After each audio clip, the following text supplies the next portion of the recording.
So let's go and break down the plot summary. So Ed, could you do me the honors of putting some kind of background music while I put on my my trailer voice? It's really bad, but I'm going to give it a try. Okay, let's pump into this. Here we go. All right then. Fantastic. Number one, theme tune, best thing about the whole movie, really. But okay, so Airwolf is a high-tech helicopter created by the government agency called The Firm. The scientist who created it is also a bit deranged. He steals it and takes it to Libya. Deputy Director Michael Colesmith Briggs III, and also codenamed Archangel, who oversees the Airwolf project, has to take it back. Stringfellow Hawk, the only other man other than the creator who knows how to fly Airwolf, is recruited by Archangel to go to Libya and try and get it back. The only problem is that Hawk is a bit of a loner and an introvert, and his fee is doing the job that the firm must locate his brother, who is missing in action in Vietnam, dead or alive. So, that is officially the breakdown of the movie. Sweet Jesus. I was so distracted by the music when you were saying that. The music is way too good. What? It is too good. One day when I want to get to be a bigger boy, I want to be the movie trailer guy. Airwolf was designed by Charles Henry Moffat, a genius with psychopathic taste for torturing and killing women. Thing is, your voice has got that kind of slightly gravel tone to it. That if you put some training in it, I would love to hear your voice over trailers.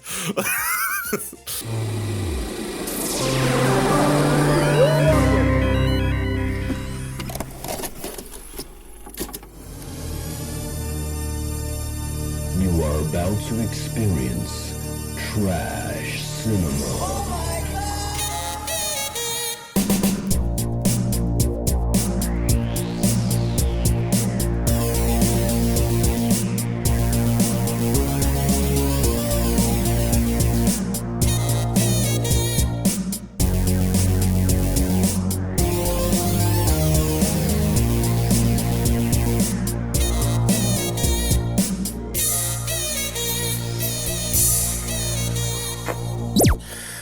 Everyone, and welcome to another episode of The Trash Tapes. One man's trash is another man's treasure. I'm Johann Chipol, the inflictor of pain, and I am joined by, as usual, by my victim and DJ, Edward Harvey. How are you doing? I'm very well. How are you?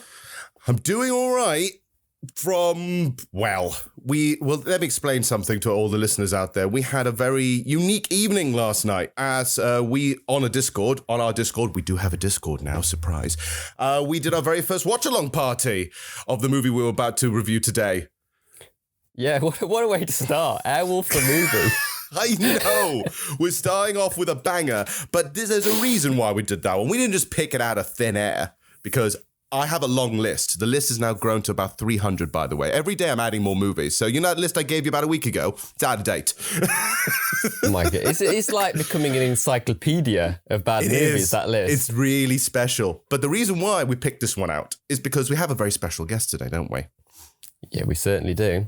And this guest, would you like to come into our crypt, as it were, and introduce yourself to all our listeners? I'm very honoured to be amongst such gothic gentlemen. My name's George. You may know me from the above-average video game podcast called the Unofficial Controller Podcast. I'll probably sell it a little short, to be fair. The Unofficial Controller Podcast. And every week, at the end, we have a guy come round. It brings us the new releases called Stingray. And we always pick out a cheesy 80s film, normally. And I picked out Airwolf. Now, at night, I go to bed and I put a film on, just put the TV on sleep mode because, you know, it's very 80s of me and I live in an 80s time capsule. Yeah.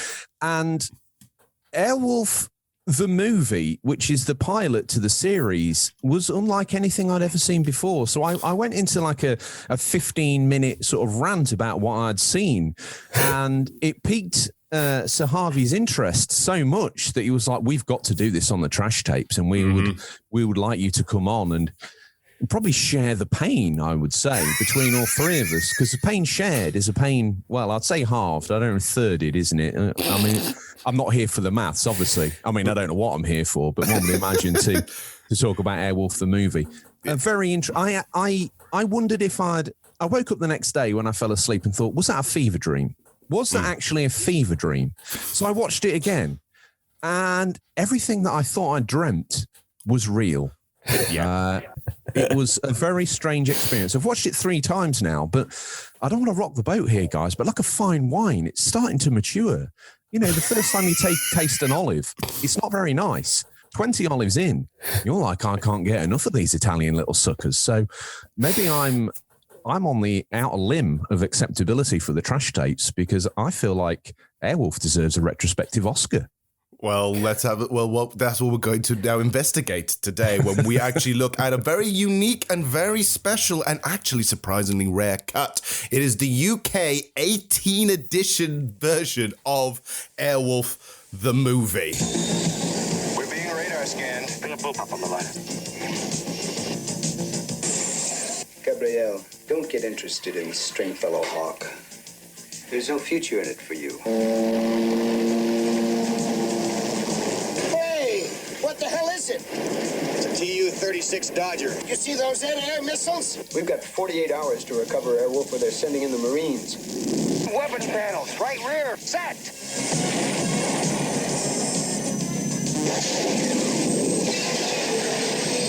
9.6 seconds after ignition, Airwolf can exceed Mach 1 from sea level to 65,000 feet. Holy!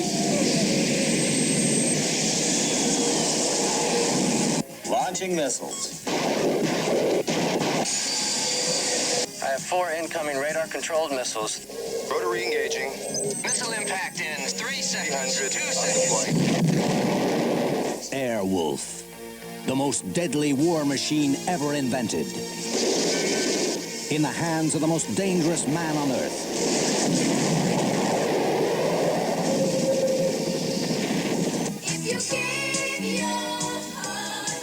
I want an American destroyer.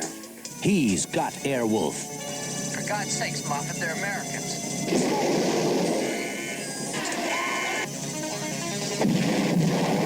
He's got to get it back. You're the only man besides Moffat who's flown Airwolf. You're the only one who has a chance to get it back. And you are in the cockpit of the fastest, most furious action you'll ever see.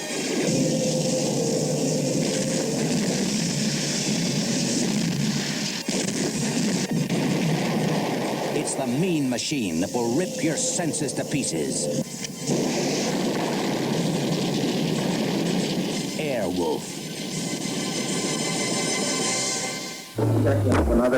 So, my goodness. Right, let's break this down then, shall we? So, obviously, we've now realised that what reason why we're doing is because George had a fever dream one day and said, can you please confirm that this is actually a real thing? So, that's what we're going to look into. But I want to ask, was anyone before all this or anything else, was anyone already a fan of the TV show Airwolf anyway? When I was my granddad was a World War II pilot, and after the war, he carried on flying. And so always aviation things were always of a great interest to him and my uncle, his son.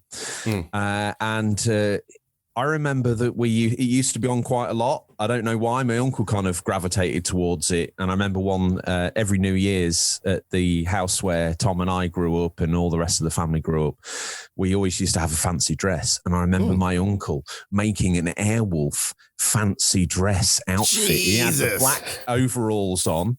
He'd got a BMX helmet and sort of put on like a plant pot for the front section with all the wires. It was dead. I mean, to me, I was only like 4 or 5, but to me, it was like hyper realistic.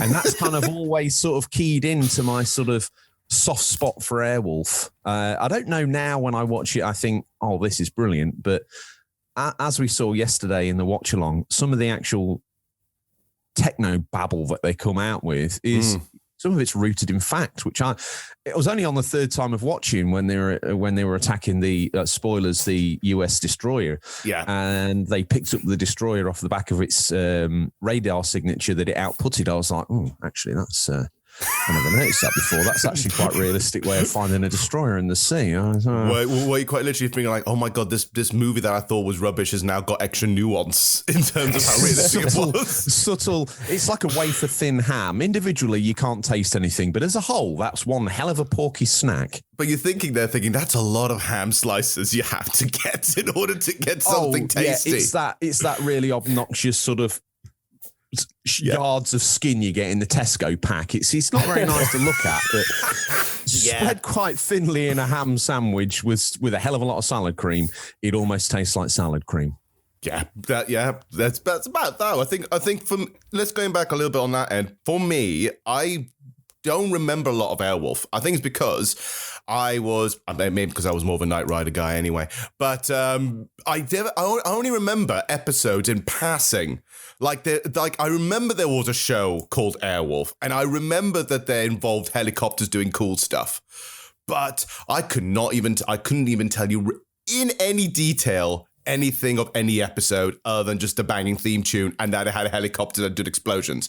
Nothing else. Yeah, for me, it was definitely just the theme and the fact. But I remembered the helicopter being different.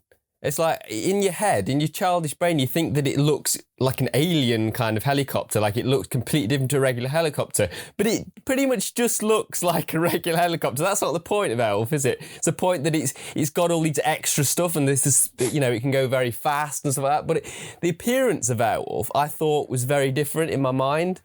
As a kid remembering it? Is this some kind of the Nelson Mandela effect where you're thinking, Airwolf totally looks like this? Yeah. What did you think it looked like? Was it squarer? Yeah.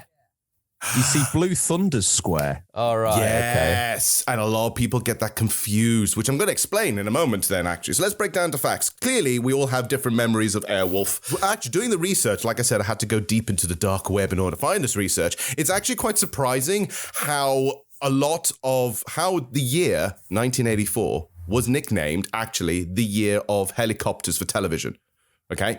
Because around this time, the TV series, just to break into a little bit of it, Airwolf came out, as in the TV series started out by then.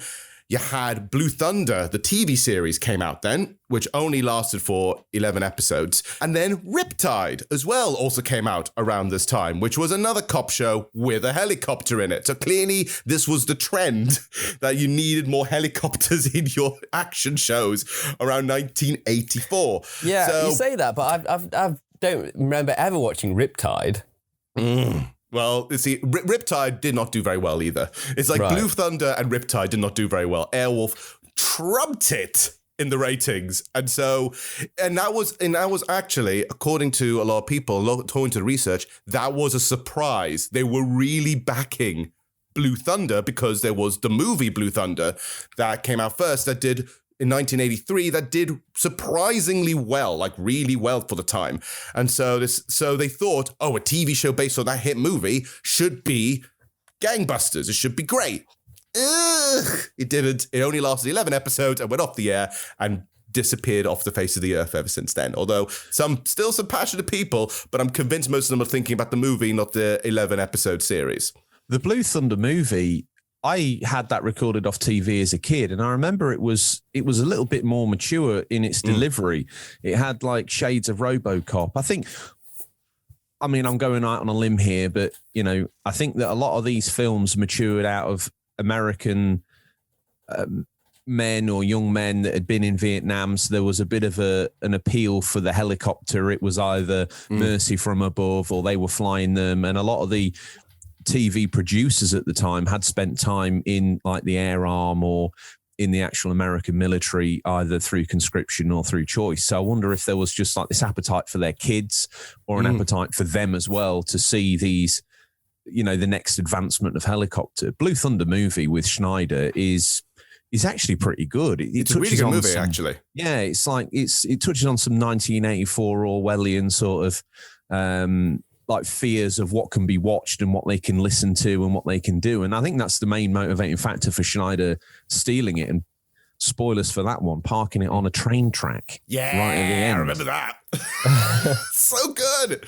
That's the thing. good. So this is why a lot of people were thinking that the Blue Thunder TV series would be great, because the movie came out first, obviously, the full motion picture, and they said, like, actually, a lot of people did well. The Blue Thunder budget was $22 million, and in the box office just in the United States was about $45 million. Just in the United States alone. So it did really well at the time. And so they were really backing this horse of this TV series of Blue Thunder, but it didn't happen. So Airwolf, the 2-hour version, basically, that eventually was launched out anyway on television. It was a TV movie. It was going to be designed out anyway.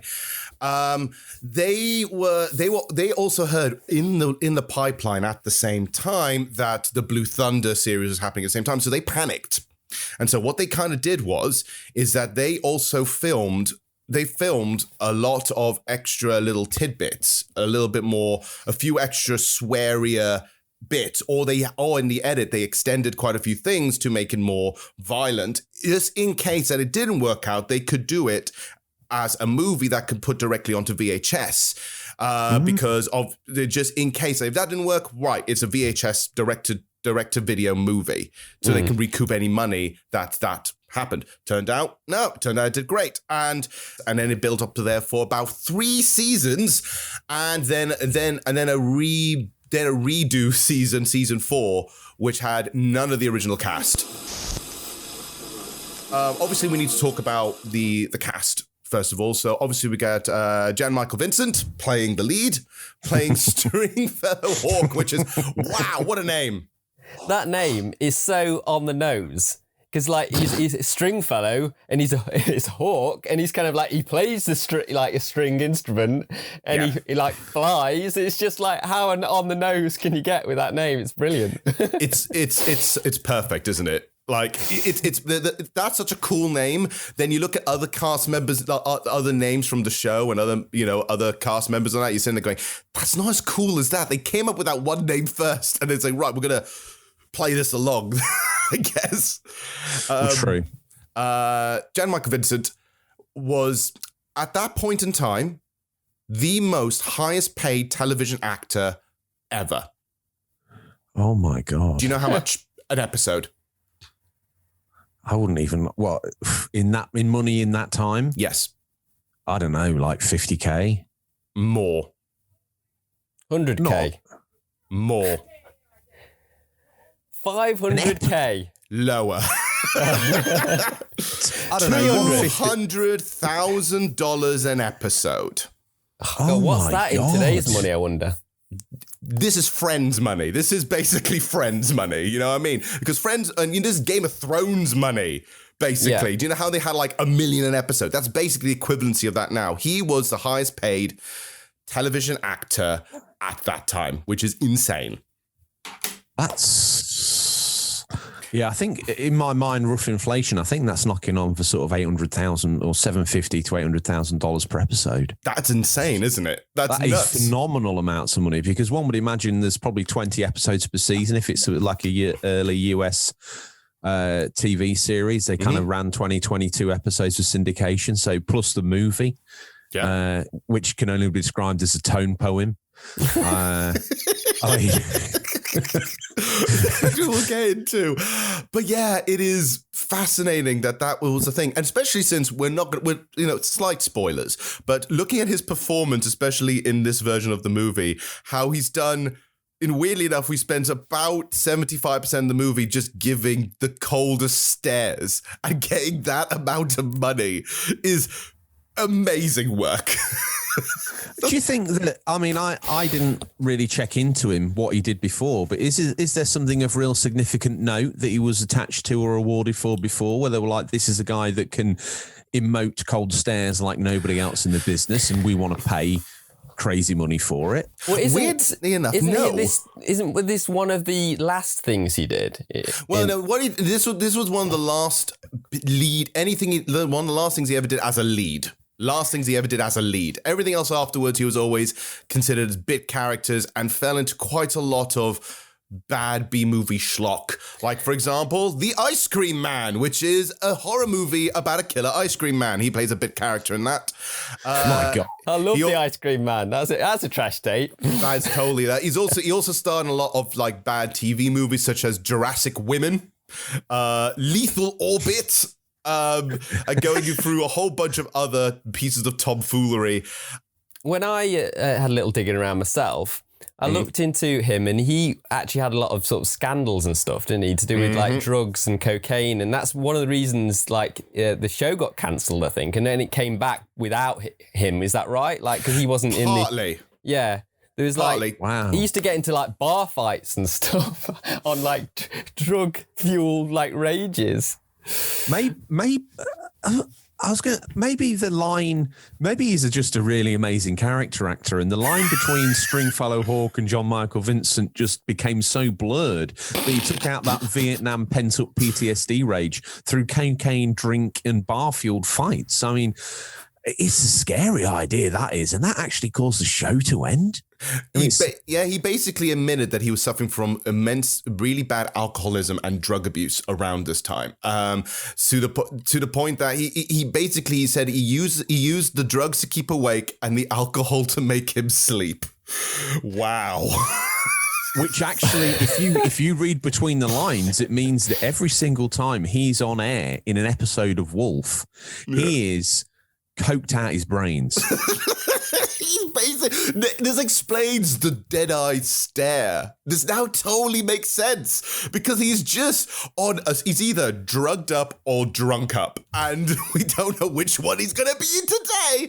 Oh no. Wow. But knowing that, doesn't it give like a much darker view of that character watching him, because you know behind the scenes? Oh, the movie's dark and oh, it makes it darker now, isn't it? Just to think like he's always on drugs. Just imagine being an actor, coked out of your brains, on a dock in a lake, faking playing a cello, because I'm not convinced he can actually play the cello.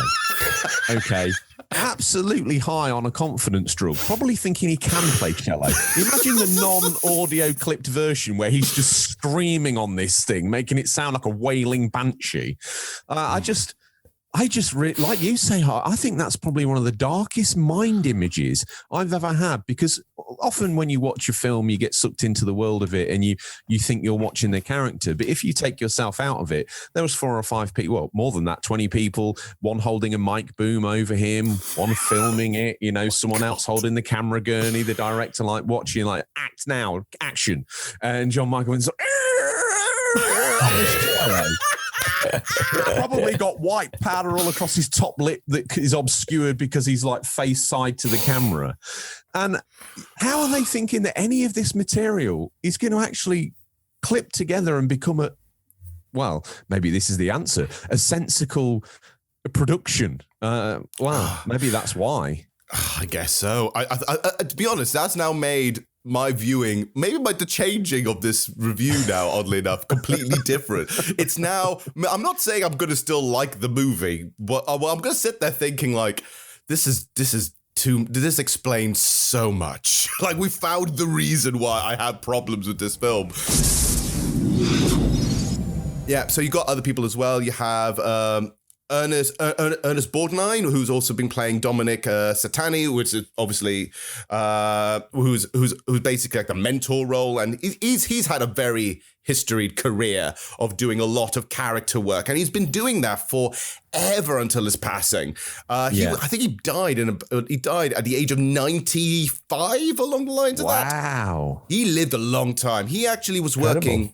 He was working all the way up to, he was in ER and nearly won an Emmy for his role in ER in the early 2000s. So he had totally been chugging along. He's been doing well there. I think that Ernest Borgnine, it's a shame he never, I don't know if he had more success in his early career, but certainly he has that. I noticed that yesterday he's got that twinkle in his eye, and in that film I mentioned, where it was the first time I ever saw him as an actor, was the Treasure Island in Outer Space, or Treasure Island in Space, or whatever it was called. He just has this charm and likability that pulls you in. I'm quite happy that he got nominated for an Emmy for his role in ER. I think that's fantastic. he did a lot of character stuff. And that's kind of the thing that works really nicely with it. He's done a lot of like side roles. He's never the lead, but he's always there. So he's been constantly working right up to his death, which really shows that as a man that really worked out. And the good thing about it is he knew for half the time he wasn't going to do like amazing sort of schlock. He knew he wasn't going to do amazing movies. He did a lot of TV shows and a lot of like meh movies, but he kept going and he was always kind of a good spark on that, which is great. Interesting factoid before we go on any further is that Airwolf was not meant to be Airwolf. Airwolf was originally supposed to be a spin-off series of Magnum P.I. Yes, I read this. Yes, fascinating. So it was based off an episode of Magnum P.I., which was called Birds of a Feather, right? And it was that episode was supposed to be the backdoor episode for this. Now, they wanted to say, let's do a spin-off of it, but then the studio kind of went, no, thank you. So imagine, so if it was successful, Airwolf would have actually had far more Magnum P.I. in it. The creator of both of those shows and a few others, I think, was it JAG or Navy SEALs or some drivel like that? Donald Balsario is his name, I think, isn't it? Yeah. And when I was having a little rake around, and I've done some raking around on him before, he does have like an affinity for the ex-military vet type based TV show. I don't think any one of his shows actually has anyone in it that's not done some US military sort of time, which I find quite interesting, really. And the fact that do you think that he was bored of Magnum at this point and was just trying to create, because Magnum was a big show in the States and maybe not so big here. I know that it was probably a bit of a bigger boy program. And I'd have been a little boy at the time, a little wee short-trousered young man. And Magnum P.I. Tom Selleck turned down Raiders of the Lost Ark for Magnum. Yeah. Wow. Oh, yeah. I remember that, actually. Yeah. Because lots of like photoshops of like Tom Selleck as Indiana Jones. And like, it makes sense now. They wanted him to do, I don't know whether they'd have kept the moustache or not. I don't know. But, he would have totally kept the moustache. That's his branding. If you remove Tom Selleck's moustache, who is he really? He has done some roles without the moustache, but it looks so weird. I would like to imagine he doesn't have a top lip. It's just this really tiny, thin layer of skin, and he grows that moustache to cover his teeth. He's got like the worst upper lip ever, which is why he's kept that going. It's a bit like those draft excluders on the bottom of doors, like, you know, the brush ones. Yes! From now on, they shall be referred to as Tom Selleck. Yeah, the Tom Selleck situation. He basically took his idea, said, well, if you don't like my idea, I'm just gonna make it anyway. Yeah. And so he just changed it, pitched it, and then that became Airwolf. Now, he did that. Apparently, the reason why that was the case is because that came out at that episode came out at the same time as Blue Thunder, the movie. And it's like, let's try and capitalize on Blue Thunder, the movie. And people go like, nah, it's nothing. And it's like, this is going to be a thing. And then it turns out it was going to be a thing because 3 different studios were trying to make TV shows based on helicopters. So he jumped on that bandwagon as soon as he knew. He was like on the pulse of what culture was going to be around that time. Wow. That's...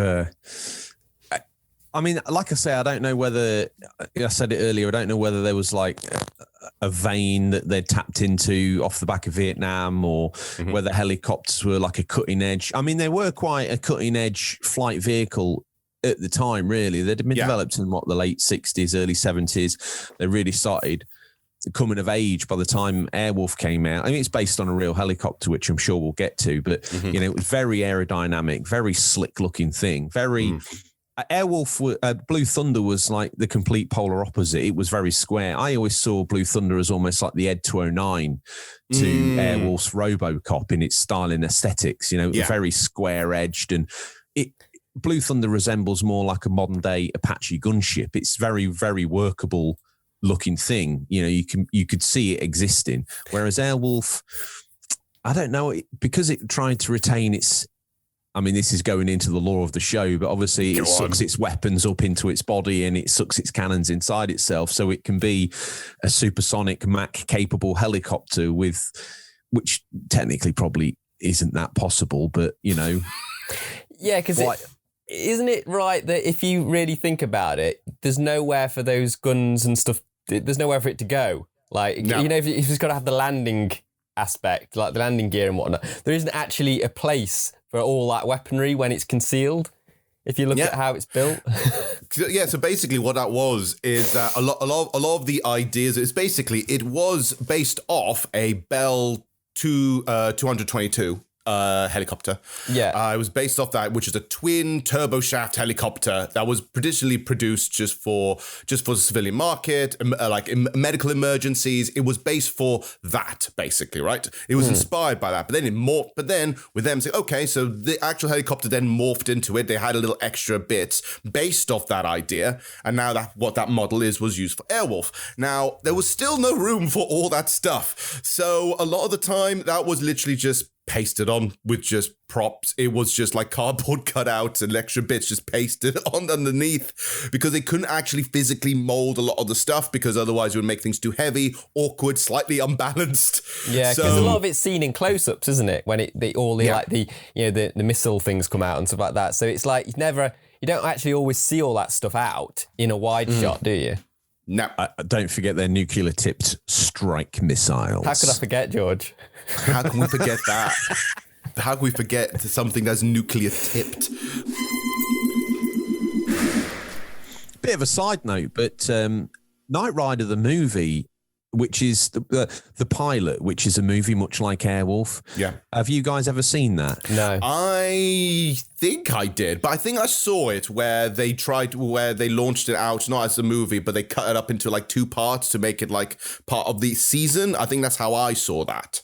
Yeah, because I think Michael Knight's initially called Michael Long. He's a policeman that fits the right profile for the character they need. Now, in the beginning of the film, it's a completely different actor who gets shot in the face, and Knight Industries actually get hold of this this policeman, and quite sickly rebuild his face in the image of his son that has gone missing or died. So that becomes David Hasselhoff. Okay, in the actual pilot movie for Knight Rider, it sounds like another one of my fever dreams, guys. I apologise for these bizarre segues. I actually think it's fantastic. That's a 15 as well, because of some of the dark edges in it. It's how's that a 15 and this is an 18 that we've got to see? I don't know. Like I say, this cut that we saw yesterday on the watch along, and if that ever goes up again, I encourage people to go check it out. That rare 4K redo that you guys managed to put together of Airwolf the Movie, the very rare 18 4K Grindhouse cut, exclusively available through the merch store, no doubt, Enigmatic Productions, is something that was beyond. Like I say, I saw the 15 certificate version, and bits have been added in to further the show of the TV series, and bits that have been cut out that I'm sure we'll get to, but mainly swears, but you know. Now, here's the thing. Let's talk about that cut. So, we actually got, what we saw was an even more exclusive cut than we realized, because when it came to actually distributing this, there's been loads of versions of this in syndication now, and a whole bunch of stuff. In fact, if you, obviously it's only in America, but in America you can get all 4 seasons of Airwolf on Peacock now. So you can, which is one of their streaming services, you can watch all 4 seasons right there and then, including the official version of the pilot. What we got was a very, very chopped up version, because around the time of the early releases on VHS, interesting enough, in some countries, like in the United States, the VHSs were only like for an episode. So you only buy the VHS for a 45 to nearly an hour long episode. But in the UK, those episodes were like double episodes. You had 2 episodes put together, but they were edited to make them look like a movie. Right. So so you didn't cut to like now the end of this. No, it would be recut and things would be moved around.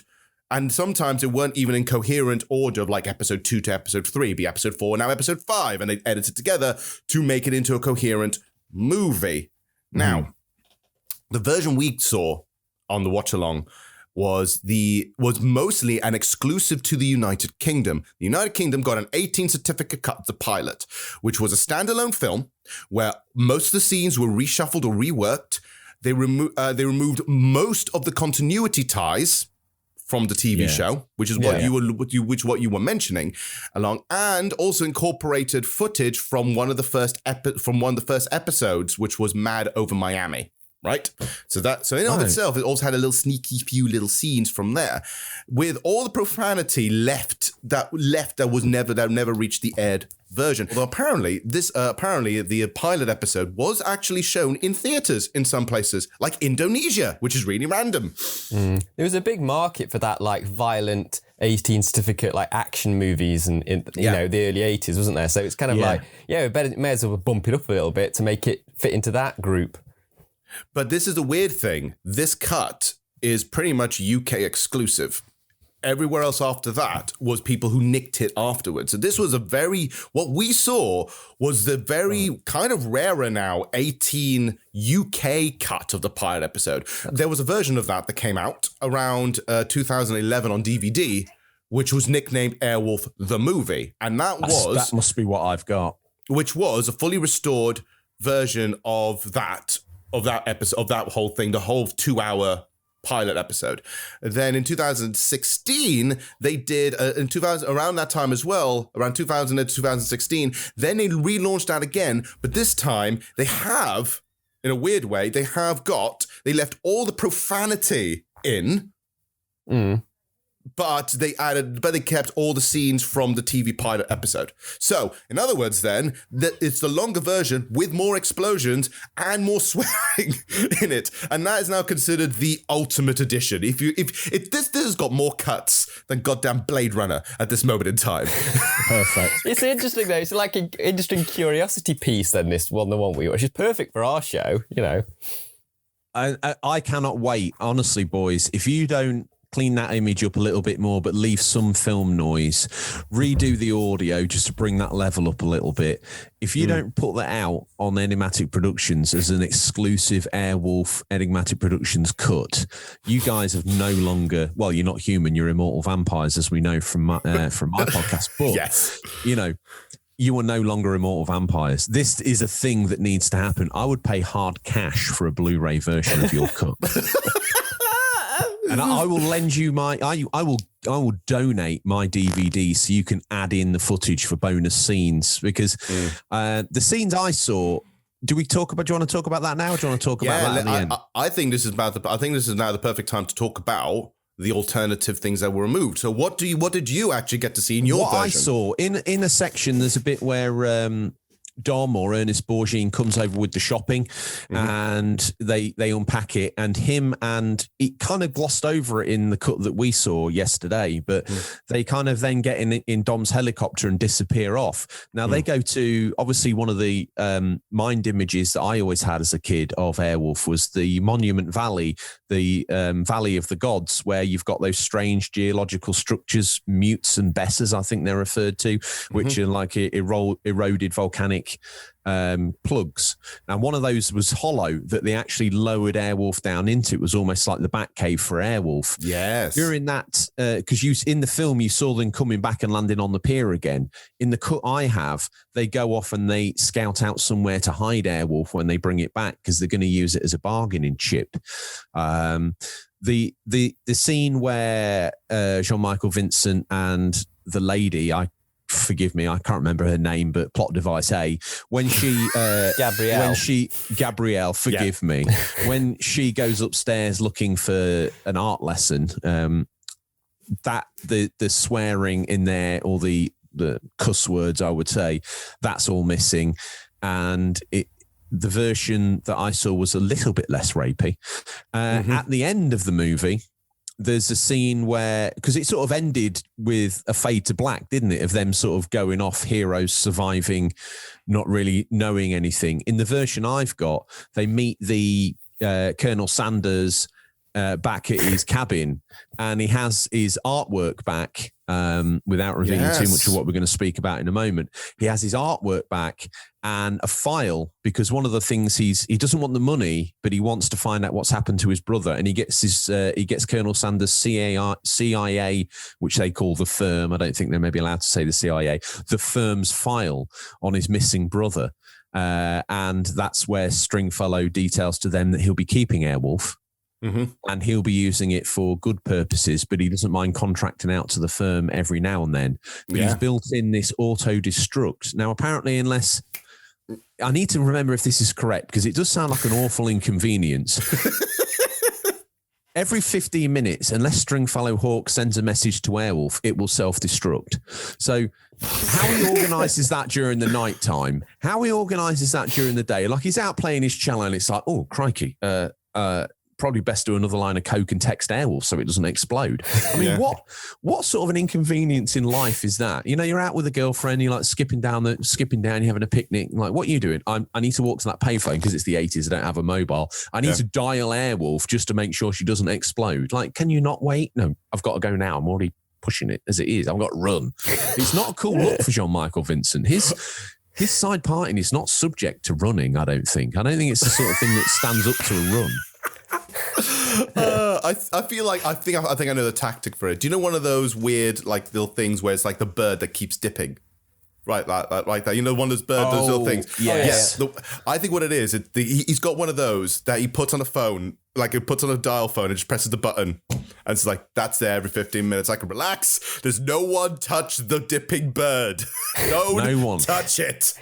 Made famous by Alien, those birds. Is it in their movie Alien? Weren't they the first Alien? And since we've all been working from home, I think everyone's now got one of those dipping birds to keep their activity up on Skype. It's like, we're doing fine. It's all good. I'm working. I'm pressing a button. It's just like that episode of The Simpsons, basically. Y or no? Yes. Y-E-S. No, I can just press Y. Flappy Bird, come on in here. Pop the dipping bird in, and there we go. So that's the cut I saw, which then led in. I mean, episode 1. If you think Airwolf the movie is bonkers, I implore you to watch episode 1 of Airwolf. I turned it off. I'm obviously a fan of Airwolf the movie. I couldn't stomach the first episode. It's beyond crap. Wow.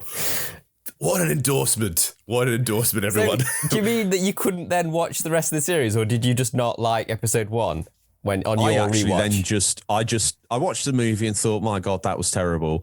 Then watched it again just to make sure what I'd seen was exactly what I'd remembered. And then I got into the first episode and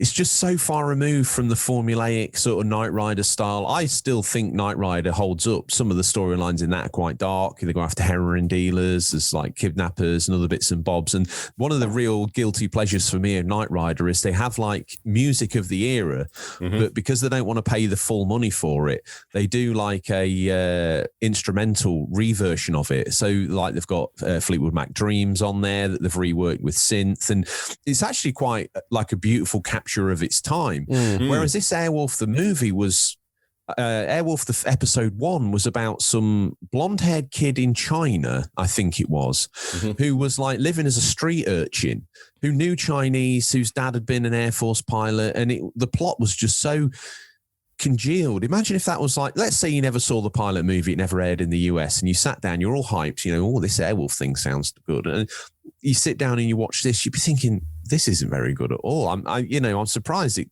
got the 4 seasons it did, let alone the...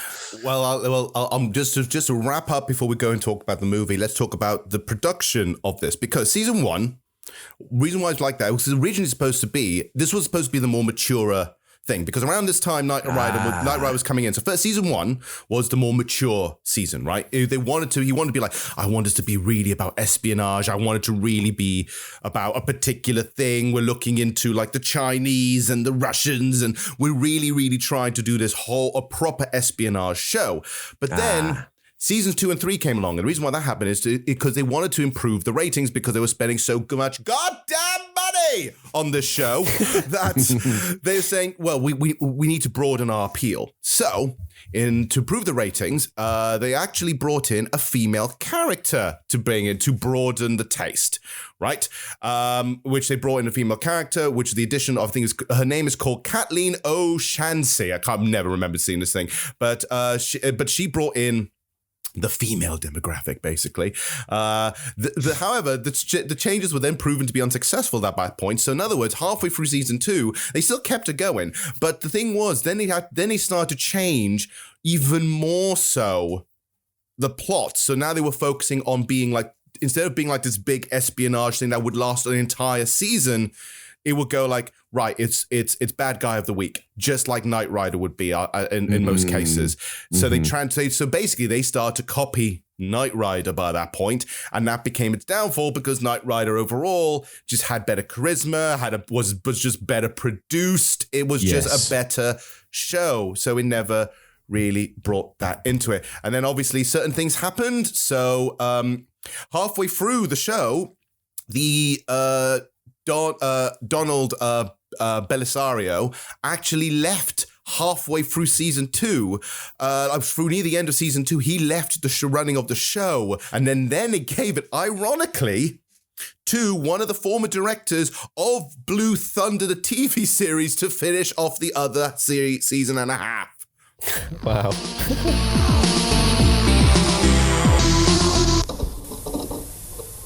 With most TV shows and stuff like that, there is merchandise, and there has been loads of merchandise for this show. But here's the ironic thing, right? A lot of the merchandise, a lot of the toys that you saw for things like Airwolf originally were Blue Thunder. This is what I'm talking about. They actually really wanted Blue Thunder to be a thing. People saying, oh, it's based off a movie. The movie was great. The TV show is going to be awesome. This is going to sell so much. But it didn't. The TV show failed miserably. So a lot of the early toys of Airwolf were repainted Blue Thunder helicopters. I actually, as a kid, had a couple of bits of Airwolf merch. Yeah, I had a helicopter on a piece of fishing line that you attached to your lamp in your bedroom. Yeah, I think I had something like that when I was a kid. You turn the blades on and set it off, and the gyroscopic force of the blades was enough to keep this thing spinning round and round and round and round and round and round until your Duracell blue, your ever ready blue batteries probably ran out in about 10 seconds because they held less charge than a potato. And I also had like a small Ertl matchbox thing of it. But when you're a kid, you kind of, I don't know whether it's because you're teething or what, but I always used to like the feel of soft plastic on my canines. Yeah. And the blades, the actual rotor blades of Airwolf were this soft plastic. Oh, no, did you ruin it? Oh, I did, yeah. So I ended up with it without the blades. But to be fair, when a helicopter's in flight, you can't see the blades. So as a kid, I kind of sold myself on the concept that it was moving too fast for your eye to see, you see. So it kind of worked. But yeah, I think it had landing gear. I maybe bit the landing gear off as well because it was soft plastic because I didn't want this thing flying in the air with no I normally look at. You slowly started to devour it all. I became, maybe that's why I've got a soft spot for the movie, because I am at one with Airwolf, having consumed. You actually devoured Airwolf. I'm an Airwolf cannibal. So for ages that was still kicking around in like a toy box at my parents' house, but I don't know where it is now. Loads of other stuff in merchandise as well. Comic books came out of it. Books came out of it. Even a recent run of books in about 2016 based off Airwolf. So there is still love for Airwolf somewhere. Loads of video games along the time, things for the Commodore 64, the ZX Spectrum, the BBC Micro, or the Atari 8-bit, which originally, actually, there's another one. That was called Airwolf, but originally, again, it was adapted from a game for Blue Thunder. So you see where I'm coming from. It's just a constant cycle. You can't escape one without the other. Wow. And yeah, there was a bunch of stuff as well. Airwolf as well came out in the arcade. There was an arcade game. A Japanese version of that came out. It was really good in the arcade. There was also for the NES. And there was also another one for Sega Mega Drive, which was nicknamed Super Airwolf. But actually, in most places in the United States and the UK, it was called Crossfire. Ah, interesting. So now Is that where you play a helicopter and a vehicle? Yes. So you would, that's the one. That was one for the Sega Mega Drive, but it was released under Crossfire by that point. So that's interesting. In Japan and some other places, it was called Super Airwolf, because not only you had the helicopter, you had a cool car. But now this was just called Crossfire. Well, they did that with lots of games, didn't they? Just put Super in front of it. Super. Hoping that brought in more stuff. It's like, but it's like, oh, I'm gonna see, but this is not regular Airwolf. It's Super Airwolf. It's gotta be better. So let's go and break down the plot summary. So Ed, could you do me the honors of putting some kind of background music while I put on my my trailer voice? It's really bad, but I'm gonna give it a try. Okay, let's pump into this. Here we go. All right then. Fantastic. Number one, theme tune, best thing about the whole movie, really. But okay, so Airwolf is a high-tech helicopter created by the government agency called The Firm. The scientist who created it is also a bit deranged. He steals it and takes it to Libya. Deputy Director Michael Colesmith Briggs III, and also codenamed Archangel, who oversees the Airwolf project, has to take it back. Stringfellow Hawk, the only other man other than the creator who knows how to fly Airwolf, is recruited by Archangel to go to Libya and try and get it back. The only problem is that Hawk is a bit of a loner and an introvert, and his fee is doing the job that the firm must locate his brother, who is missing in action in Vietnam, dead or alive. So that is officially the breakdown of the movie. Sweet Jesus. I was so distracted by the music when you were saying that. The music is way too good. It is too good. One day when I want to get to be a bigger boy, I want to be the movie trailer guy. Airwolf was designed by Charles Henry Moffat, a genius with psychopathic taste for torturing and killing women. Thing is, your voice has got that kind of slightly gravel tone to it. That if you put some training in it, I would love to hear your voice over trailers. So, sign me up. Whatever you need to do to classically train me, Johann, I follow your lead. Like Luke to your Obi-Wan, I shall follow you. Basically, I can't even do it. After I do the voice, I need water. I can't keep it for longer than however long it is. Imagine a whole 3-minute trailer of me talking over everything. I'd lose my voice. I'd become a mute. I'd have to learn sign language and do all that from scratch. Can you imagine signing the trailer to Airwolf? I think you'd look like John Michael Vincent at a rave. Try to explain it. Can't do it. Can't do the signals. Okay, so that's basically the plot, which, it is very standard sort of 80s fare. It's very, very standard stuff. This is not breaking the mold at all. What it does try to break the mold is in a few little extra weird, bizarre, artistic choices, in air quotes, that the movie tries to do. So in this version of the cut, the opening sequence is actually a little longer than the TV pilot cut, which is surprising. And a lot of it is just staring deep into the desert, people walking in slow motion, and a lizard. This is where I was coming from in the watch along, and I've sort of hinted towards it now. I don't use the words lightly, tone poem, but they certainly were going for that juxtaposition of desert, lizard, Airwolf being sort of some sort of strange, sort of out of place predator. Yeah, that was in the desert, almost like a lurking menace, like a foreboding menace. Airwolf is actually quite a devastating creation if you think about it, and his name's Charles Henry Moffat in the film, played yes. I actually think quite darkly. Those sort of, you think Jean-Michael Vincent's got some sort of middle distance 1,000-yard stares. David Hemmings, yes, classically British trained actor who, to be honest with you, if he stared at me like that as a grown man, I would feel very uncomfortable. That's a very disturbing stare. That psychotic genius develops. I mean, he's into killing and torturing. If you let a man that's that clever design a helicopter, you've got to imagine it has got to be the most outrageous and foreboding killing machine ever devised. it's the whole mad scientist trope, isn't it? This is the mad scientist, yeah. And then so just what happens when you let the mad scientist do his thing. But this is the thing you're saying it's a tone poem. So aren't we saying that Moffat is actually the lizard represents Moffat? Is that what we're trying to say? Actually, do you know what? Maybe because at that moment the lizard is with Airwolf when Moffat is in control of it.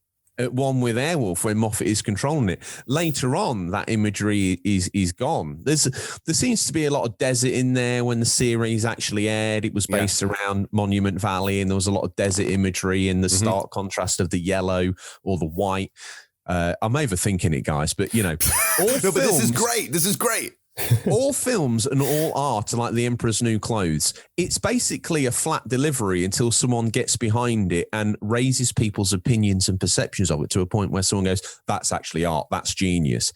If you were to watch in a cold room, a lot of these great films through just non-rose tinted spectacles or no idea who created it or was involved with it, with the sound or the direction or anything. If someone then told you, if someone showed you Airwolf and said, this is actually Oscar, this is actually BAFTA award winning, Oscar winning, it's all this sort of stuff, you might go, maybe it is. Maybe it is. The tone poem of the lizard, is this not something beyond what we can even conceive? I would say I wouldn't be surprised if they were trying to actually put some symbolism. But when I look at that, I think, if you are, it's either way too on the nose or it's missing me entirely. So why are we looking at a lizard on a wheel of a helicopter? I mean, I can't begin to. It's you know, I'm just a mere mortal. It's way over my head. Donald P. Pizarro. I mean, look at it. Look at his filmography. I mean, it tells a story in itself, doesn't it? I mean, it's blazingly average at best. So maybe he was well overreaching himself with the tone poem that is Airwolf the movie. But that. I mean, the starting scene where it's you see it take off and you hear Airwolf has like that strange sort of it has a really cool thing, doesn't it? Yeah, it's not like a full-on helicopter noise. It's like a it's stealth. It's a stealth noise, isn't it? It is, and it's and I'm sure we'll get to all its capabilities very shortly. But it's a Mach capable helicopter, which means it can break the speed of sound. And during that sort of early section, we don't get revealed immediately that the crazy genius Charles Henry Moffat is behind the vehicle's controls until obviously we've seen what could be only described as the tech demo that we see. Let's have a listen to the features dump. Let's do it. How fast is that bird? We don't know yet. So far, it's only slightly exceeded the speed of sound. No helicopter can fly faster than sound. Airwolf can. Basically, Airwolf is an aerodynamic lifting body with a twin turbine-driven rotor system capable of propelling it to 300 knots. In other words, it's a fast twin-engine jet chopper. One can express it in those terms. It's just translating. This jet chopper can disengage its rotor system and ignite these two additional turbines. 9.6 seconds after ignition, Airwolf can exceed Mach 1 from sea level to 65,000 feet. The crew consists of an in-flight systems specialist and the electronic data command center to monitor turbine temperatures, fuel and lubricant pressure, rotor synchronization, all onboard flight systems. The second crewman is a countermeasure specialist. His primary MOS is to suppress, neutralize, or destroy any weapons threatening the integrity It's a of Airwolf. huge dump of info. He also has a duplicate flight system control in case the aircraft commander becomes incapacitated. And finally, the aircraft commander, who's responsible for positive flight control, target acquisition, and weapon system selection. The latter offers him 14 firepower options, ranging from 30mm cannons to nuclear-tipped strikes. My favorite. Airwolf is a Mach 1 plus chopper that can kick butt. That's all you needed to say. That's all I needed to hear. Information is packed into that, like a minute there. The weird thing is, because I think it was trying so hard to be almost like a porno to helicopter or tech or military fans of the time. It was almost like a grown-up G.I. Joe. That feature dump, I was listening to each one and I was thinking, well, that's actually I suppose, feasible. Like a helicopter can't break the speed of sound, but if it disengaged its rotors and fired these sort of rocket jets out the back of it, maybe it could do. If you stuck rockets on a bloody Barbie doll, I'm sure you could break the speed of sound with it. So if you stick rocket boosters on an helicopter and disengage its blades, I'm sure it can. Yeah. It's nuclear tipped strike missiles. I mean, we have like depleted uranium rounds now. I mean, maybe it's something along those lines, but that feature dump, it just reads like a porno list to a military buff, doesn't it? It's like when you used to watch things like Top Gear, and they used to explain all the bits of the car. But that is not for the average person, right? Because you can watch things like Top Gear and those kind of shows. You're sitting there going like, oh yeah, I like the cars, I like the silly things, I like how it looks. But then they start going to, oh, it has all these kind of things in the engine, or oh, look at all the things, it goes at certain speeds, and you can see that is aimed for that's the sexy bits for the motorheads, and this is clearly the same for that. But it's just funny that you can't capture that. There's so much information that I've forgotten half of it already. I know, we needed a soundbite of Tim Allen from Home Improvement going, oh. Well, like he did that thing when he was like hearing like tech stuff. Yes. It's the ultimate, I think in Hull, they call them Johnny Two Sheds. It's like, oh, I've got a shed, or I've got two sheds. It's always that one up, isn't it? Yeah. And when I was in the Navy, we had a saying for people like that called black catters. Because if you had a black cat, there was someone who had a panther called Midnight, if you know what I'm saying. There was always someone who had that one up. And Airwolf, to me, sounds like if you had a top trumps of 80s vehicles, you've got like the 18 van. Oh, well, it's got like a swing out door and like a gunner's position. Airwolf's got nuclear tipped strike missiles. Give me that card. Okay, I've got Night Industries 2000. I've got like a swooshing radar display that can do all this sort of stuff on the front. Airwolf's got 3-man counter-position strike team on board that can analyse and instantly allocate firepower and countermeasures. Give me your card. I've got the X-Wing Starfire. Well, it's got an onboard astromech droid. As if it's even got 30mm pop-out machine guns. Give me your card. I mean, Airwolf is the Johnny Two Sheds of 80s vehicles. There's just that list. It's just trying to trump every other vehicle in history. What's the Donald P. Pesario? He's like, what's the one-up for this? And then he just got carried away. He probably splashed himself in what he thought was talcum powder in John Michael Vincent's bloody changing room and ended up inhaling half of it. It was like, that's what Airwolf is. Hilarious. Well, as George said, shortly after that, we get Moffat introduces himself to Senator Dietz after this sort of tech demo. I've got a clip of that. Dr. Moffat, this is Senator Dietz. I want to congratulate you on the most spectacular weapons demo I've ever seen. I'd like to shake your hand. You already have, Senator. On Project Proteus. Proteus? It was the White Sands in the 70s. I trust the Senator remembers me. Oh, a bit of evil synth comes in. Well, it was a long time ago. Yes, the firm has shown great confidence in my ability to change. Yeah. Well, I'm sure that trust is well-founded. Not really.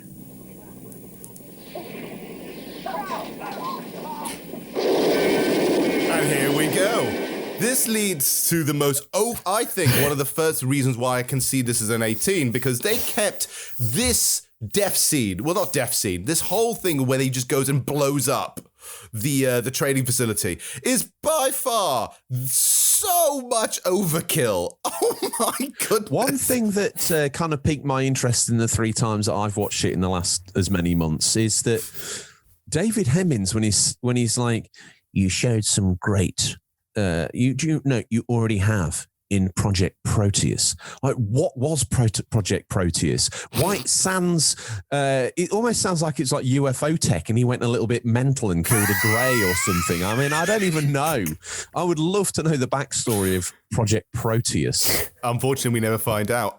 We never find out, and it's never mentioned again. It's a lot of things here because they were also, especially in this movie, because they were supposed to lead into the TV series. This movie was done as a standalone movie, so anything that we could have learned in the TV show or maybe found out more about was completely cut. So because it wouldn't make any logical sense. But overkill. So many explosions, so many people die, except quite literally, Michael Goldsmith Briggs III, who only gets an eye patch. How did he survive that? Well, it just kind of shows you that a nuclear tip, as much as Airwolf is the ultimate top trumps card, its nuclear tip strike missiles aren't that devastating, really, are they? Because a man can walk away having lost just an eye. If someone showed me that massive sort of carnage and said to me, George, I'll give you £1 million if you go in there, but it's going to cost you an eye, I'll be like, is that it? Yes, sign me up. I thought he got obliterated with nuclear. I mean, the guy's probably going to die of cancer 60 years on from now, and the firm will pay him. Maybe he's the smoking man from X-Files or something like that. Just having a thought that he just now secretly he's oozing radiation. He's just slightly radiating everywhere he goes. Yeah, you turn off the lights and it's like, maybe that's why he wears white, because he glows in the dark. I mean, I don't know. I mean, at least 20 nuclear tip strike missiles fired into that tiny little room, and he just covers that woman. She dies seemingly, but he just loses an eye and lives. I know that is a bizarre amount of stray shrapnel. The firm, basically, their uniform in air quotes, is just white. Just wear lots and lots of white. There's no color. And then when you do bring color, that's them in casual mode. And even then, it's not full color. There's still white in there somewhere. But it's definitely like sexy 80s music video, like a Robert Palmer video or something. Like they all have these really sexy white like jumpsuits and stuff, don't they? Or just a full like smart suit in white. When we're first introduced to, when we're first reintroduced again to Michael and to Gabrielle, the love interest, basically, they come in a helicopter all dressed in white, and then you see them throughout the movie all dressed in various outfits of white. So it's a suit or a polo shirt or a nice pair of white jeans. It's just white. It's all over the place, which must mean their cleaning bill must be. Like, their dry cleaning bill must be intense. Because it's probably one of those government black funds, isn't it? Like in Independence Day, where Jeff Goldblum's father's like, do you think their toilet seat costs $50? It's like, that's where that secret money's funneled off into. It's into like a bulk supply of Daz for the CIA. So I would not be surprised. But okay, from this now leads into, we are finally introduced to Stringfellow Hawk. In the most beautiful, bizarre way possible. Ed, I know you have this. So cut to the eagles, first of all. You open the scene with an establishing shot of eagles in flight, and you hear this.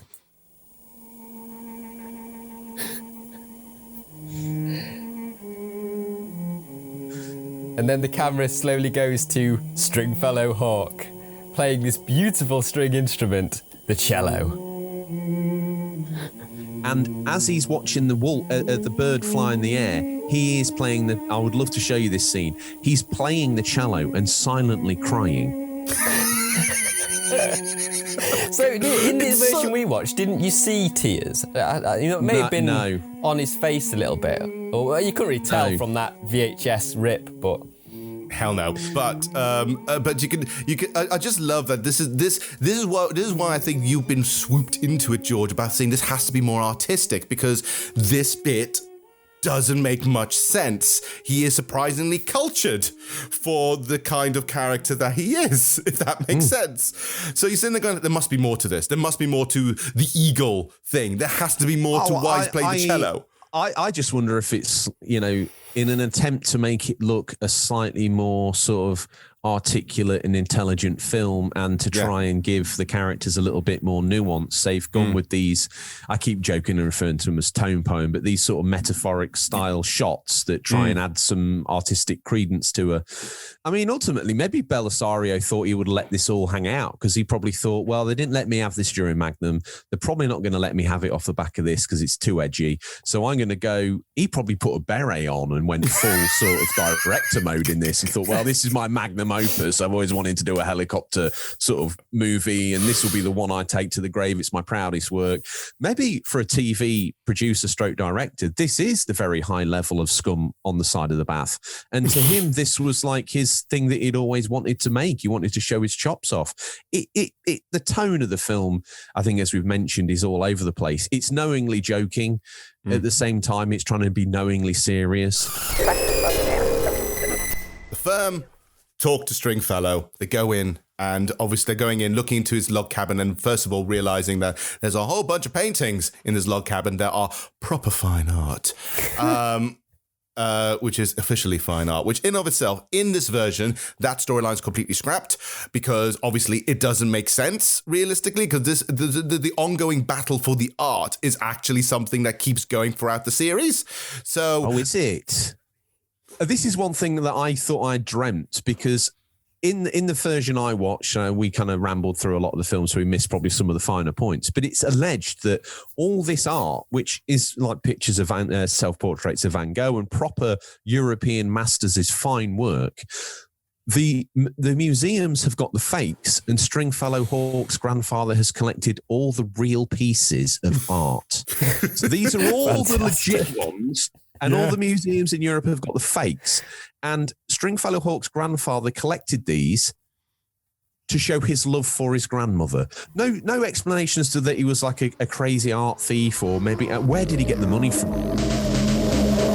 But I love the weird ass, slightly detached conversations that these guys have over the bar, over dinner, in bed. There's loads of moments that we could share, and I bet Ed, you got a few that you have to share. It's interesting because you mentioned the eagle, and if the eagle was just a passing thing, then it would just be in that scene as a visual. But the eagle is referenced a couple of times, and in this conversation, we get this. You scared the eagle. I what? Flying in, you're downdrafting an eagle.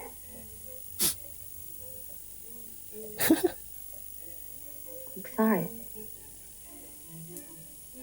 Tell that to the eagle. I love that. They're like talking amongst themselves, and he just completely goes on a tangent and just says, "You scared my eagle." Oh, yes, of course. That's what they say. They're landing. Are we to imagine, I mean, I think you've got a quote for this, haven't you? Are we to imagine that he is sort of, I mean, I think the clip is serenades an eagle. Have you got it there? Yeah. So here we go. That was lovely.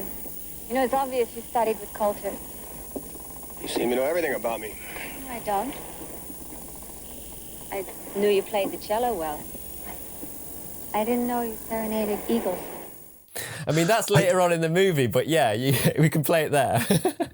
I didn't know that you serenaded eagles. So he's somehow like he somehow sort of serenades and brings down the eagle from its normal day-to-day routine to watch him and listen to him play the cello over this lake. That is so bizarre. That's an extra wrinkle into this. He has a magical power, his cello. That's what he should be saving the universe with his cello playing. He's doing far more better that way than bloody what he's doing with the helicopter. In fact, the CIA ought to parachute him on top of a building, and he could then sort of corral a whole sort of flock of eagles with his cello and get them to sort of inflict pain and damage on the enemy soldiers that way.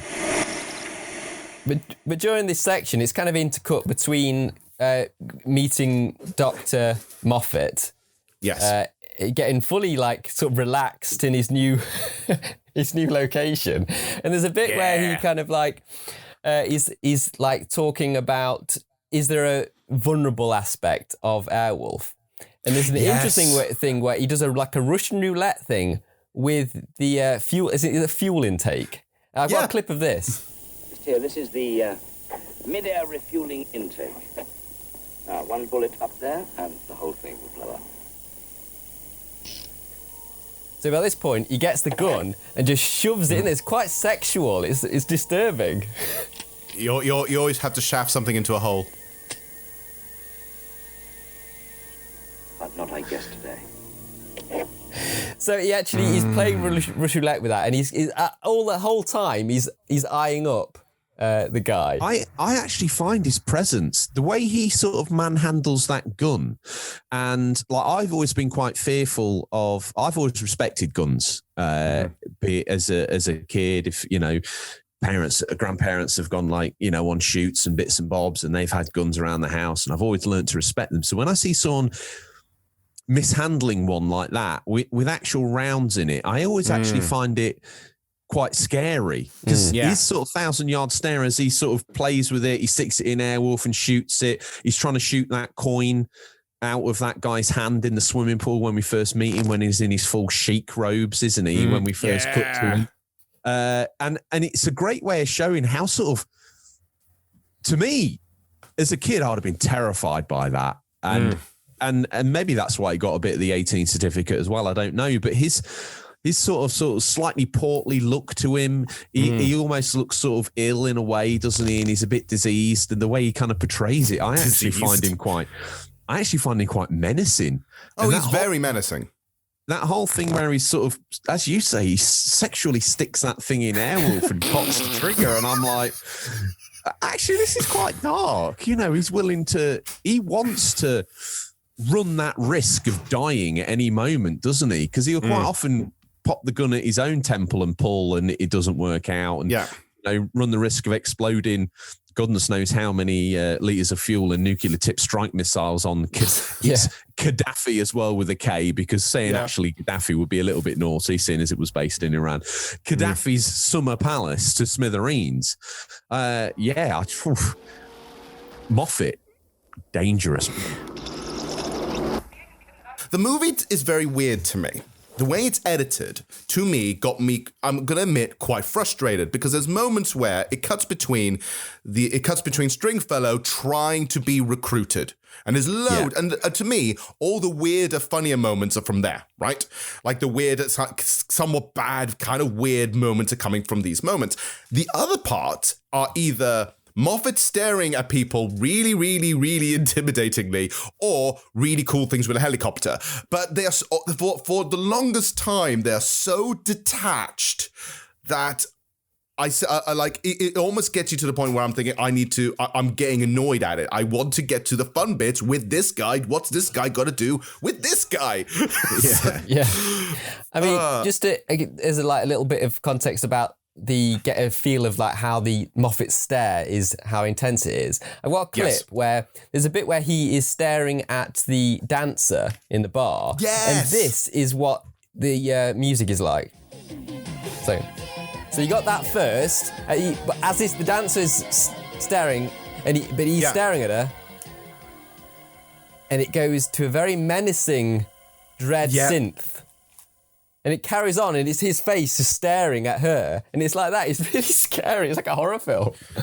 It is, though, isn't it? I mean, he certainly read the script and decided he knew how to play Moffat. And I think, in a way, in of all the performances in the film, I think Jean-Michael Vincent is trying too hard and probably misses the beat a couple of times. But if you were to extract anything from this film, I actually think that David Hemmings plays quite a good bad guy, to be fair. And I actually would like to see more of him in a similar role. Yeah, definitely. The thing is, that's what most of his bits are, is death stares and helicopter stuff, right? We then cut back. Like, this is the thing. It's really hard to talk about the plot as like in chronological order, because there's lots of moments where it jumps to a really cool helicopter bit where they might take down might take down a ship, or they might go and attack an island or whatever. And those are cool. They're really cool to watch. There are loads of action, explosions, the whole thing taking down an entire base. Cool. But it just, going back to Stringfellow, that does nothing. For example, like he even says at one point, it's like, I'm not even interested in doing this. I'm going to my job, which I'm assuming you got something there, Ed, where he actually is a stunt double for a movie. I've been up there doing it for the cameras, and I'm going to do it for Mona. Either that or you can take your choppers and stick them up your fucking ass. Oh, yeah? Yeah. Now you listen to me, Mr. Movie Star. Dominic. What? Man says he can fly, let him. All right, shotgun. Make it legal. If you do that, Mona will think that you're flying. I won't touch the controls. What's wrong? Not enough left pedal.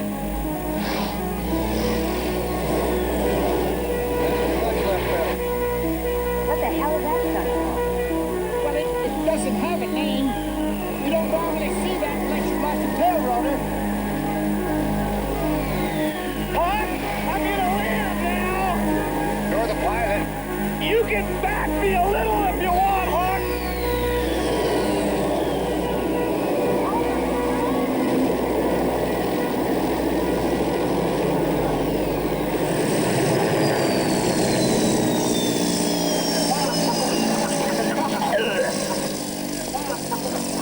Always did say you had a lot of guts, Blaze.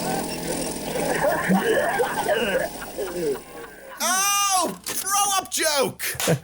Yeah, a throw-up joke. But at the same token, we see, like, we'll call him Moffat. I'm not going to give him his full Charles Henry Moffat. Moffat, he's quite happy flirting with danger with this pistol. He's like quite willing to throw his own life away at the gamble of a random event. Yeah. And he's Yang to Jean-Michel Vincent's Stringfellow Hawk's Ying, because he's equally willing to throw his life away. He's so nonplussed about death. Yeah. That he's willing to just get in, like, whatever, if you want to crash it and kill us both, I really don't care. I think I don't know whether that was done on purpose or maybe is that the sort of a trope of an 80s heroic figure in these sorts literally just not caring. Cold and laid back, and too laid back, though. They've got, like, no emotion. Yeah. Well, basically, another thing with Stringfellow is also that he too has a death stare, which we've mentioned before. But his death stare plays out differently. That's a different tone. What, are you talking about his seduction techniques? Yes. Like this. My God. Let's go. Stringfellow.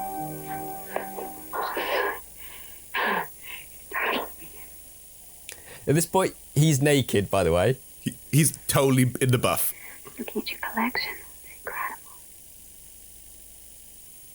It's what I heard you moving around up here. Just wanted to talk about the art. How anyone could put together a collection like that. It's fantastic. So weird. I'm sorry, I guess it's none of my business.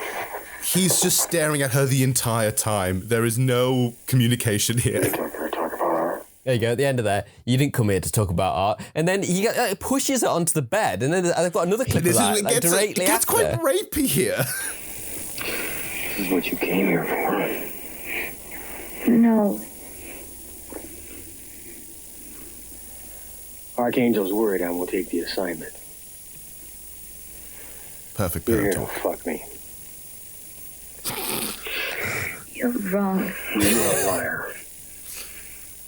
You come here to talk about art. Yes, I did. Maybe not totally. I didn't come here for Archangel. Liar's a liar. A whore's a whore. Damn! I mean, that whole thing, do you think that, I mean, it's kind of like the early James Bond of seduction techniques, where it is a bit like forceful, and it's like, it's just something that wouldn't cut it today. It's like, you can't be like that around women. But back in the day, it was totally fine, and it seemed like, oh no, he's a powerful man. Totally fine. Look, realistically, I don't think it was ever fine, but it was basically more just tolerable by brutish. I'm misunderstood. I'm harsh. I'm quiet. I can totally bang you. And the whole point was mounts her onto the bed, puts her down right onto the bed, says all this stuff, but then I'm slightly disappointed because they don't end up having sex. He just rolls over.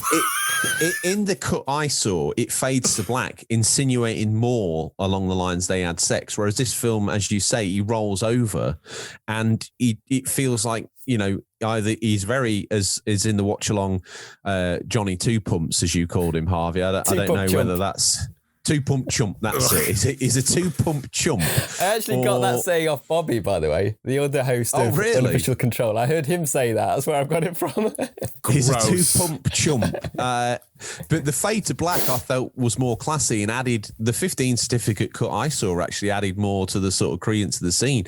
I find, though, his delivery, it's so whispery. Even on the version I heard, I could barely hear his actual delivery.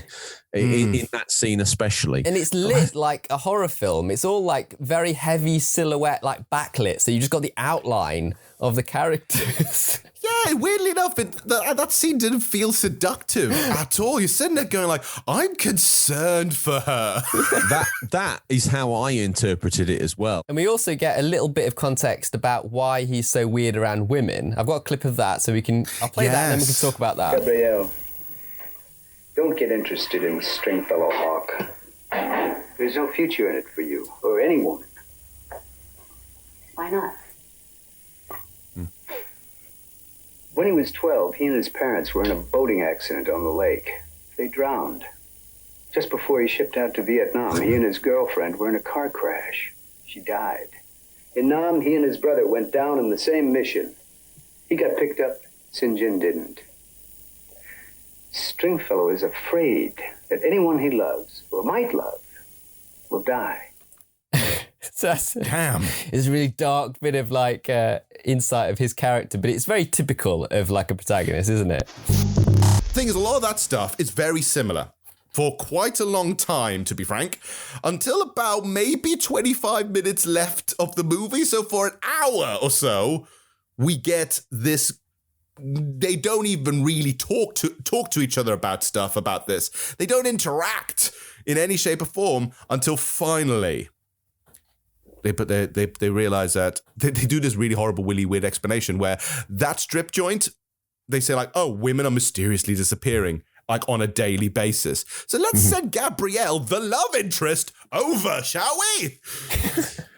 I mean, you've got to question the American Special Intelligence Agency that's found this bar where the Iranian high brass hang out, this strip joint, and Moffat, this sort of double agent that's gone over there, not double agent, but, you know, a very naughty man, stolen this supersonic death machine that he's created. He goes over and then they hang out there and they keep losing agents. Like, what is going on with their intelligence network where they can't put two and two together? And then they send this woman over there anyway, knowing pretty much that she's ripe for old rapey face to get into.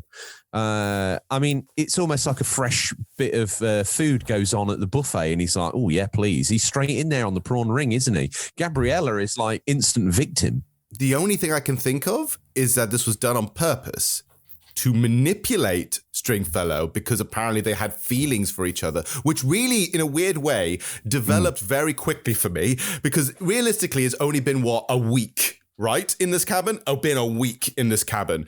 And yeah, I'm not sure whether they knew each other or not. I couldn't tell from the movie when I watched it, but in a week, they suddenly get very coupley and cuddly and they kiss and it's cute. And you think like, from rapey scene to that, that's a leap. Which is weird because they haven't got any chemistry. I don't know about you, but they've got. I think it's just because he's being so cold that it's hard to tell whether he likes anyone anyway. So, but they're ridiculous. Yeah, but they do go on this kind of like a date, don't they? Like a fishing date. Yes, they do, and obviously they go fishing and they get a beautiful fish. The most beautiful of fish, basically, and it ends in a very weird moment because they have a bit of a conversation about that said fish, and I'm looking at you, Ed, because I can already tell you're gasping to press the button. You're eating the poor thing just to spite me. Don't you think I'm being stupid? Yeah?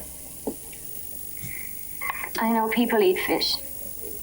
I eat fish. It's got so much sorrow in her voice. Just that trout was very beautiful. The beautifulest trout. Yeah, I think I understand. Do you? Yeah, you just like to eat ugly fish. I love the classical music in the background as well. He's so cultured, isn't he? And then finally, Gabrielle's gone to the thing. She's now a dancer, stripper in Libya. Stringfellow is pissed at this. And so he's like, fine, I'll do your goddamn mission just so I can get Gabrielle out of there.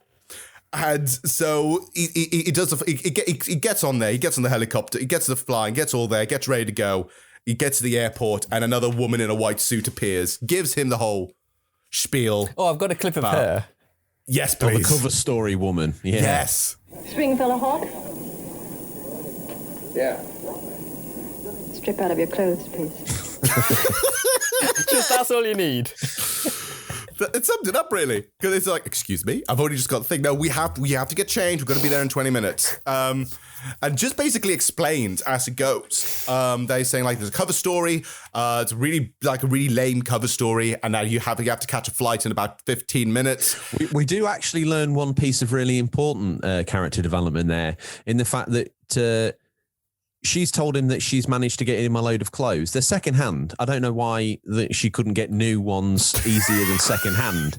But not only that, his rebuff to these secondhand clothes and underwear is that he barely wears underwear anyway. So I don't know how someone barely wears them. Is that where they're not covering, you've got them on, but they don't cover your genitalia, so you kind of got them sort of bundled up around your upper thigh, or whether that he only wears them on special occasions, or is it the fact he just wears like a thong, so it's not a full set of undies? It's just like it's still out.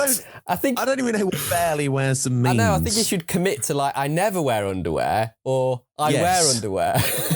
Yeah. Or maybe it's a schedule. It's like, I only wear underwear on Mondays. It's like, wow! Maybe he just hasn't got enough pairs. He's just got the one set of underwear. This is why he barely wears it. God, it's gross and grody. Oh, man. It's a shiny thong, like Dominic's jacket. Yes. Can you imagine if it was the same material? My God. So they actually arrive in Libya. Stringfellow goes into the club that Gabrielle's working at. And they have a very, very sort of... I think it's the first time that Stringfellow has emoted in the entire movie. Well, emoted in air quotes, you know. And that's about an hour and 5 minutes in. Well, that's the thing. With this movie, we're waiting for a lot of stuff to happen, aren't we? A lot of the time. Yes. Surprisingly, you'd think there'd be a lot more action, and also the beats would come like a lot quicker, but we're waiting for a long time for these to arrive. But I feel that, no, the action's there. It just has nothing to do with Stringfellow. Yeah. And he's our protagonist. If Stringfellow was there in some capacity, or at least something more about the agency, or something was more connected to Moffat just flying around looking cool in a helicopter, I would be more invested. But no, I'm sitting there going, literally for about an hour, you had nothing to do with this person. I know. Like, nothing is connected. And it's frustrating because, like, you want the hero to be in the helicopter very early on, don't you? But he's not. Yeah, not like at all. It's just the bad guy doing bad guy stuff with no context. One thing, and so this is the point where finally, I feel like you know, the streams have crossed. They're finally getting to a point where the bad guy and the good guy finally have some kind of confrontation, or something happens. And that is in this club. The only thing for me is that there's a big emotionally in-depth moment. But, you know, they share their feelings for each other, and the whole idea that, you know, he's saying like, no, look, as pretty soon I need to be, I have to go, but you need to be on that plane. I want you to stay alive. And does the promise of promises that you should never ever promise anybody, which is basically, promise me you won't die. I promise I won't die. Yeah. What? What? But she does, doesn't she? She does make that promise. Yeah. That's the sort of thing a child would ask a parent to promise. Yeah. Do you think, again, you know, that's Stringfellow Hawk. He's very stunted emotionally, maybe because of, you know, not having parents or whatever during his teenage years. I don't even know what that is, but it's a very strange thing for... They've established him as this dark, brooding character, and then he falls head over heels in love with a woman within 6 days, to the point where he cannot bear the thought of living without her. Yeah. Now, that's a great set up for a plot device, and it gives him some emotive things to go chasing after, but it doesn't feel very good, does it? And then that scene then moves to him leaving the bar, bumping into Ernest Borgnine, then running away from an Iranian police patrol, and then I never noticed this when I watched it, Harvey, but you're absolutely right. This dark tone runs to this comedic scene where they're having a conversation, but then it cuts to two camels with their lips moving. I forgot about the camels. With the camels' lips moving, with them out of shot, but their voice is still audible. So it looks like the camels are using their voices, or the camels are speaking with their voices. One of the most bizarre scenes, and actually humorous when watched in total separation, but when amongst all of this together, it makes no sense at all. It just seems very weird, doesn't it? Was that bit like accidental humor, or was it like, oh, we need a cutaway in this scene to like so we can hide cuts and stuff like that, so we've only got the camel for this, let's put the camels in there? Or was it intentional humor? Look, okay.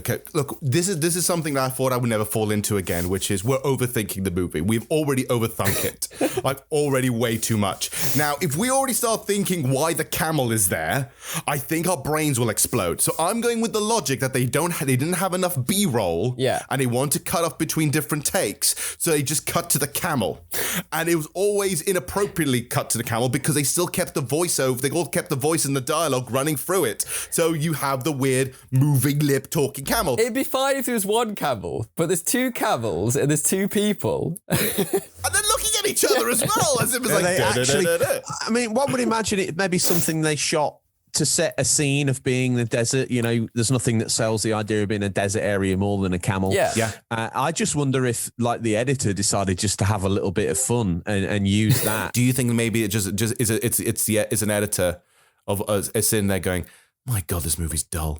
Oh my God, what's happening here? You know what? It is genuinely funny. When Harvey pointed it out, I was like, I've never noticed this before, but even the lip syncing on the camels to the dialogue is fantastic. It was bang on. I really thought they were talking. I'm gonna question a psychopath. The Orby has nothing to fear. No, I have got a clip of Gabrielle when they discover Gabrielle in the desert, because Moffat takes her to the middle of the desert. It's quite. This is really dark. This is why they need the humour in there, because you got these really dark like scenes that are in the later part of the movie where he just basically they go into the middle of nowhere in the desert. Him and Moffat and Gabrielle. And she's just like in her stripper outfit left in the desert. And I've got a clip of when they discover her. Oh my God.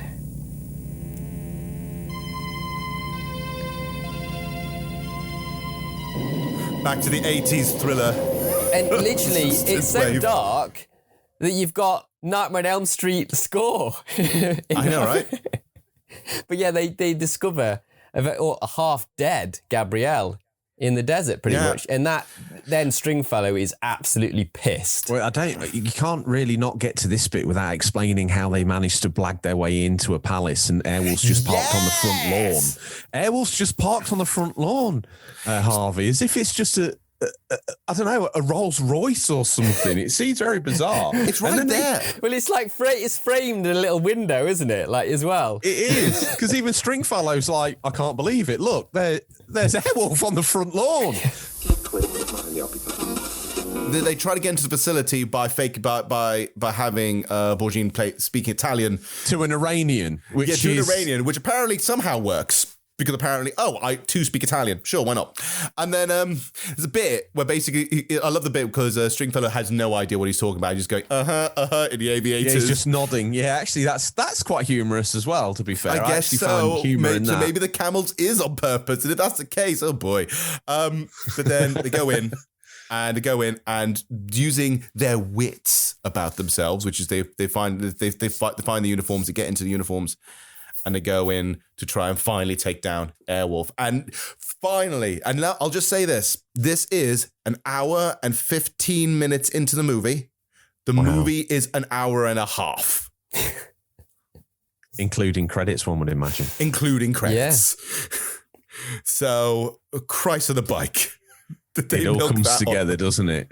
It all. But then once they obviously Santini, aka Ernest Borgnine, gets on board and is wowed by the technology and sparks up Airwolf, and this Iranian guard happens to notice that Borgnine looks like quite a portly fellow, and probably Stringfellow's probably a foot taller than the other guy. So they've both got these badly fitting overalls, and he gets him to lift his visor, to which Jean-Michel Vincent replies, and then executes classic 80s TV hero Kung Fu on the closest members.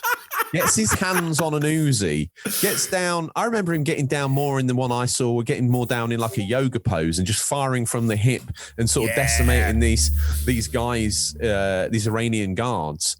Then they get on board and basically they basically do the reverse feature dump of the full weapons suite of Airwolf on these surrounding guards. There was a scene as well where they even cut a palm tree in half with the devastating 30mm cannons. Awesome. It's absolutely amazing. Yeah, the only reason I haven't got a clip of that whole scene is because it's just like explosions and stuff. And they've got that helicopter literally hovering 2 foot above the floor, which is a pilot feat in itself to get a helicopter that low without crashing it. Just fully unleashing all this devastation. I was quite enthralled by that. It was pretty brutal, wasn't it? This is the thing. It was brutal, but this is the thing. By that point, I'm sitting there going, finally! You're in the helicopter and you are killing. You've pretty much wiped the entire base entirely by yourself. And I'm like, hardcore. It definitely feels like a computer game at that point, like Desert Strike or something. I have got a clip of her. The reason why I've got a clip of this is because, we were referencing eagles a lot. When she's like almost half dead and he's Stringfellow's kind of like putting water on her lips and stuff. She says this. I wanted to see the eagle. You will. I thought about you and the eagle. What was that? I thought you were the eagle. She says, it sounds like it's quite hard because of the VHS audio, but it sounds like I wanted to see the eagle. I kept thinking about you and the eagle.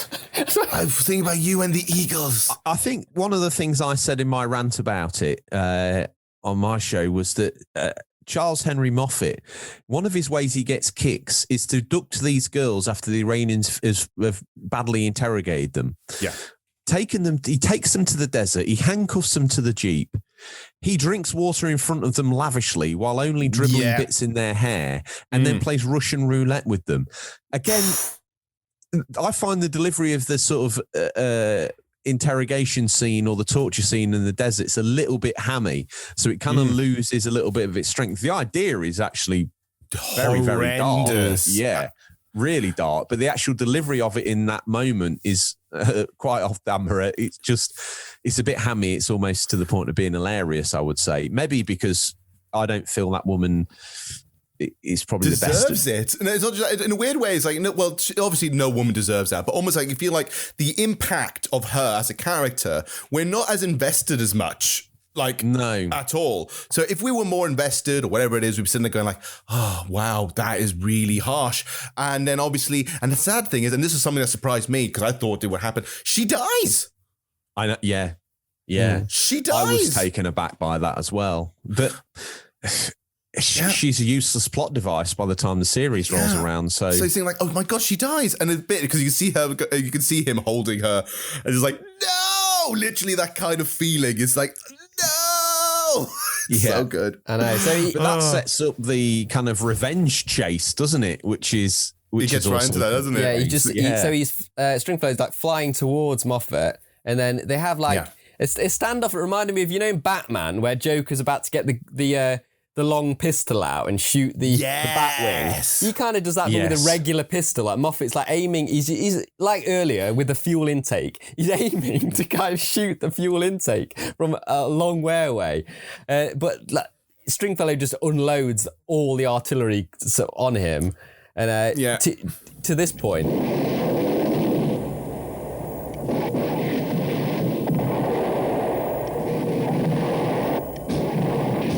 Just everything he's got, throwing it at him. So many explosions. It's such overkill. But then that hit sound you hear there, he's just still trying to fire. He's used all the ammo, but it's like PTSD kind of.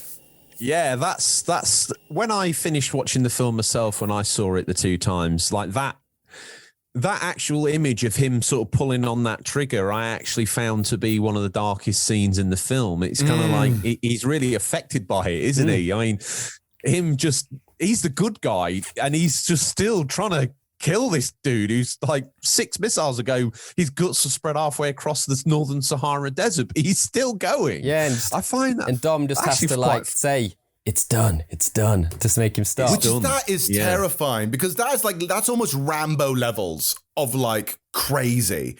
Yeah. And this is supposed to be our protagonist? This is the guy that we're supposed to think he's the good guy? Really? That was overkill. Like, look, again, Moffat was a tyrant. He was a monster. He was terrible. He's creepy. He's every definition of terrible under the sun. But even for that guy, I'm sitting there going, wow, this is such a long sequence of explosions. All the money went into that final sequence where everything exploded. You said something there that actually piqued my interest. You know, I didn't see Rambo as a kid, and I saw it maybe as a 20-year-old. I got a very early DVD player, and one of the only DVDs down the HMV was the Rambo trilogy. Yeah. 2 and 3 and 4 or whatever, they are like trash tapes fodder. But the first Rambo of like a guy with PTSD getting the wrong end of the stick, being an ex-Vietnam veteran, there are shades of that. There are attempted shades of such class and eloquence as the first Rambo in that trigger pull. I think that's an absolutely cracking sort of cross idea that you've got there. That's perfect. But that's the thing is, to me, if eventually make a whole TV series based on this one guy, I would not want to watch an entire TV series of Rambo, right? Although there was a Rambo cartoon, which, you know, which in of itself sums up why that shouldn't be a thing. But I think I sat there going, yeah, it's dark. And if that was the movie and that's where it ended, which it does, actually kind of ends quite abruptly by that point. He just flies off into the sunset and it cuts to black.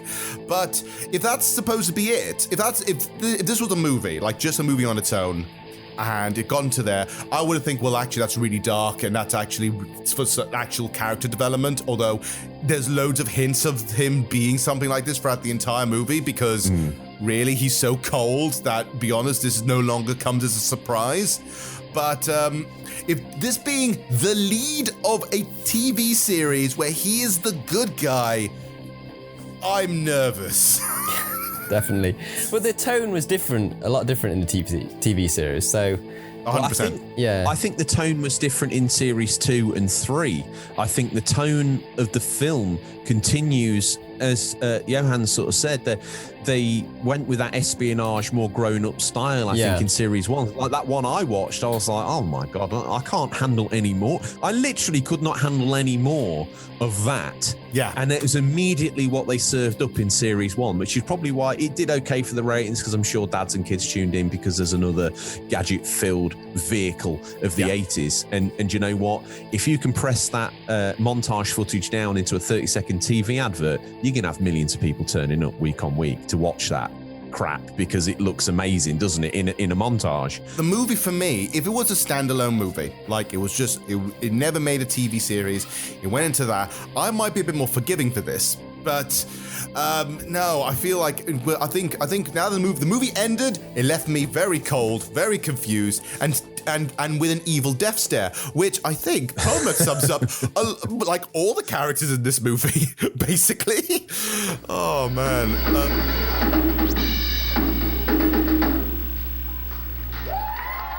I think it's about time that we do the Trashometer. Trashometer. Right. Thank you so very much. So if this is the first time you were listening to the podcast, welcome, but to fill you in, but we do reviews a little bit differently around here. When we don't give it 5 stars or we go around doing an A grade or whatever. No, we do something called the Trashometer, where there's 5 stages of trash, okay? And this is how we grade each movie to see our enjoyment of trash, how we enjoyed it, how much we enjoyed it, or how much we thought it was torturous. First of all, we have tame at the very, very bottom. basically, the movie bored us. Like, the movie was boring, it wasn't considered fun, it didn't maybe have enough trashy elements, or it's genuinely just a good movie with no trash. That would fall under tame, because we've had a couple of those. Ed, where they were actually just good movies, and because they were good movies, like, I didn't see anything really trashy about them. We're like, well, this doesn't fall on the trashometer at all. Yeah. This, for me, it's a very difficult movie to rate on the trashometer. Oh, well, it is, isn't it? So let's go through the next bet. Is it a tiny bit trashy, where there are elements of trashiness and there are some fun bits, but we're either finding the movie boring or we're just not feeling it, right? Like, there's no feeling to it, right? Middle, trash, perfect. Mwah, it's a sweet spot. It's the golden egg. It's the perfect amalgamation of trash, which is we've done things like The Room, Barbed Wire. All these kind of movies fall directly into trash, right? Then you got too trashy. This is where it has trashy elements, but we're no longer bored by it. We're getting angry at it, or we're starting to get a bit frustrated. It's still a fun time, but it's frustrating. And then there's torture. Torture is, nope, this is not fun anymore. I'm angry at this. This has annoyed me. All that kind of stuff. Street Fighter the movie fell under this. Southland Tales fell under this. And there's quite a few kind of... There are future movies I'm guaranteeing might fall into this. So yeah. So let's actually start off with our guest. I think our guest should give this a go. So, George, where do you think it falls under? That's a tough one, because I've probably watched it more often in the last 3 months than anyone in the whole world. I am currently the expert on the Airwolf movie, so I'm very honoured that you've had me on. It's a strange title to be brought in under, the Airwolf the Movie Guru, which I've now decided is my secondary echelon tier of educational prowess. But I don't think we should rate it in such a way. I would like to say that it's a red wine soaked script, spoiled with probably too much cocaine, over direction, and for that reason, there are elements in there that hit home. There are elements of it that are completely out of place. There are elements of certain characters' delivery. David Hemmings, for one. I'm actually sold on him. I wish he was still alive, because I would love to see him sort of do another character like this. I don't know how John Michael Vincent was able to capture 800,000 equivalent K per episode in today's money. I find that shocking. Ernest Borgnine is underused, but maybe for this film, it would have made the tone even more crazy. Maybe. So I for me, feel like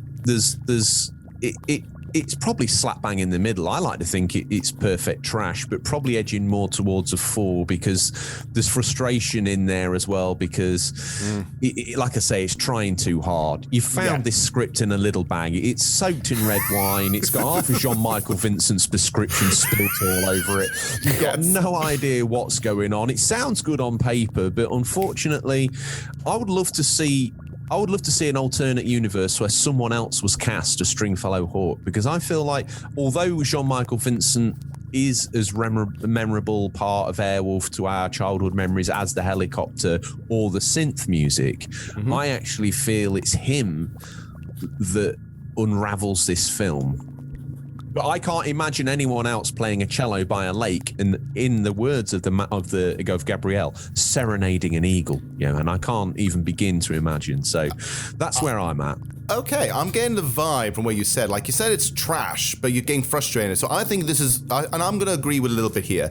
I think this is on the lower end of too trashy for me. Because I feel like there are some gold. There's gold, but like I said before, I'm frustrated by the edit because it takes so long for the good guys and the bad guys to actually like meet, and then even then it is so over the top and egregious.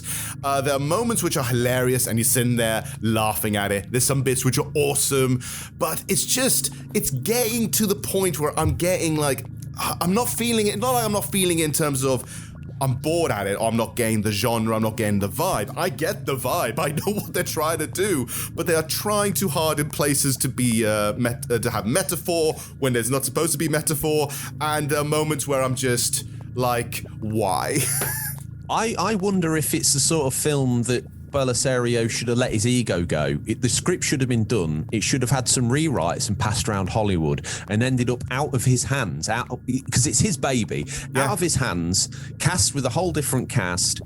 Some of the 80s sort of spy and espionage ideas are actually quite clever. It's a little bit like that Clint Eastwood film, is it Firefox, where they have a plane that's really deadly and he steals it. There's elements of Blue Thunder in there as well. If that was given to a proper actor and if it'd been filmed 2 or 3 years later and done with a proper budget, we might have something here. I think that's probably some of the frustration from me.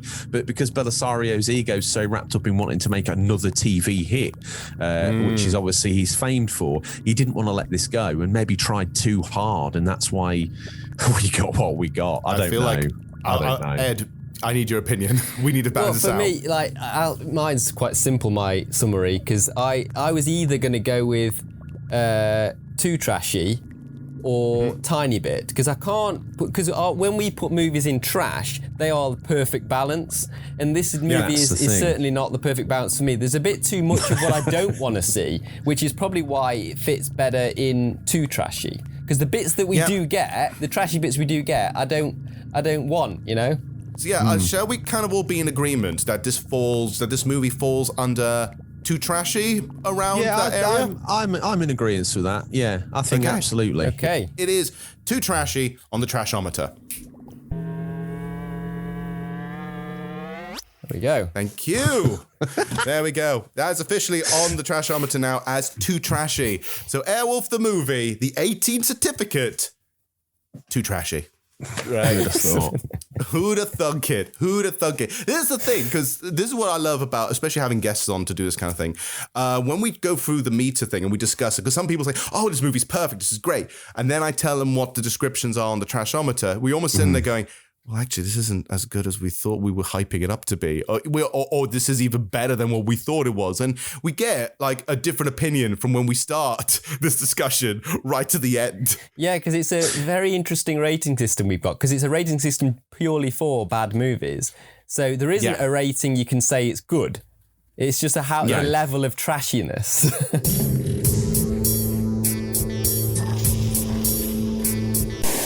We're about to wrap things up, but before we do, obviously, this is our time to plug our stuff. So, George, obviously, this is a good time to talk about, to say, where can we find you? What anything coming up, that kind of thing. Unofficial Controller Podcast, it's been going for a while now. We're rapidly closing in on episode 100. It's a show that doesn't take itself too seriously, but at the same time, we like to deliver the latest news. We normally do a feature. Fan interaction is key to us. Every week, we have people's comments interwoven into the show. We also, there's some humor in there that you got to listen to maybe a couple of episodes. I'm not trying to pass it off to be like you've got to get into the lore or anything like that, but you'll find us on every podcast platform you could possibly even conceive. We do some little bits on YouTube, but not really. You'll find us on Instagram, you'll find us on Twitter, you'll find us on Discord. I often undersell the show, but because that's in keeping with the theme and the branding of what it is. It's very much a little podcast or an Aldi podcast, but at the same token, we pour our heart into it, you know, and we write a script for all this nonsense as well. And we've had you guested on, so I think if anyone who's listened to this wants an easy step into it, obviously you guys, I don't know how, but my crazy imagination had you as vampiric, blood-sucking lords of the night, and that's how you got introed in. So it was episode 89 or something like that, where we had you on to help us understand the video games that had transitioned to movies. I feel that was possibly one of our best shows. It was really fun being a guest on that one. Excellent. That was a lot of fun being a guest on that. Well, hopefully I've been... I probably ramble on far too much. I should probably sew my lips shut, but I'm sure most of my stuff will end up on the edit floor, which is more than deserving of, I'm sure. No. If this one might require some editing, but it won't really be as that. I edit them, but most of the time I keep most of them in now because the recording's actually quality. So, well, you know, I'm honoured if it does, and like I say, you were on and you were such great guests, and I've absolutely loved coming on here. It's not often I get to speak about some of the niche cinema that I do, and again, if you're listening to this, you're already a fan of Enigmatic Productions, but if you're not, their whole offering ranging from Greg's Games in-depth bits, the boys keep you company on Twitch on a bi-weekly or more basis. I was recently watching Johann scream his little head off playing Until Dawn in a very strange way. Some of your choices were beyond imagination. A man gets his hand stuck in a bear trap. He could open the bear trap quite easily, but Johann is the sort of guy that's going to lop his finger clean off. It's quicker. Okay, that's fine. And if you want to see that, that's what you got. You've got the Chill Out Wednesdays with like Theme Hospital or whatever it's called these days. Forgive me, 2 Point Hospital. And you know, I love your guys' content. It's always of the highest production value. It's very classy. Your understanding of the medium of the trash tapes and Harvey's deconstruction of niche 80s classics on the Saturday Morning Rewind is a joy. I think you guys are knowingly underappreciated, and I think that once people just catch that wave, they will be absolutely. I know. Most people I know who've like stumbled across your stuff, they end up just devouring your whole back catalogue because the production values, your passion, your love for the franchises that you represent, the 3 tiers of what you do with the Enigmatic Productions, Enigmatic Play, the Twitch, and all that sort of stuff is wonderful. And as people as well, your actual sort of characters and love and personas come across, and you guys are just as a pillar of the content and as appealing as the stuff that you dissect or you play. So yeah, I'm a big fan. So to be here and actually on a Trash Tapes, to me is an honor that's almost similar to getting knighted by royalty. So yeah, I thank you very, very, very much for having me here. And if people have just stumbled onto this as their first episode, please let this be the invitation you need to go and just, I'm going to go out there, go balls deep on Enigmatic Productions. Well, I'd say likewise to Unofficial Controller Podcast. I mean, I started listening quite a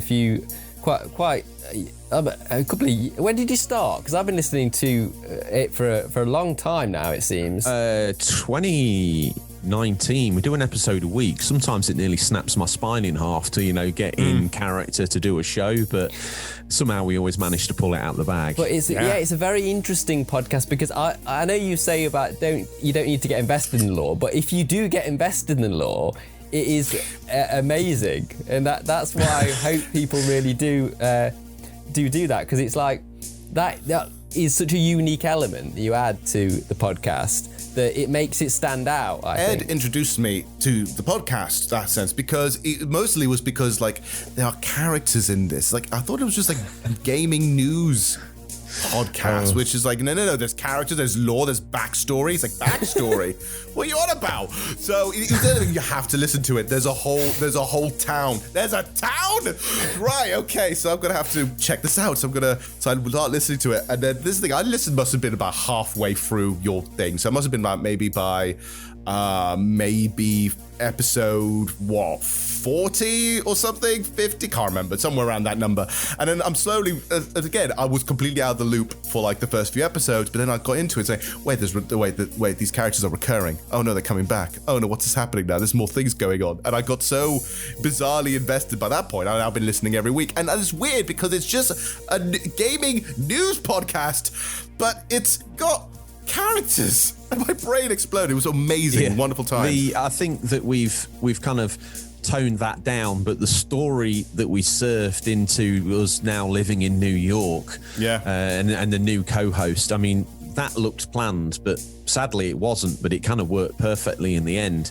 And now the theme is that we're owned by a Mexican drug lord that's using his Zutamax Media as a money laundering service and has ended up buying our podcast, and he now foots the bill for the show. I mean, I don't even know.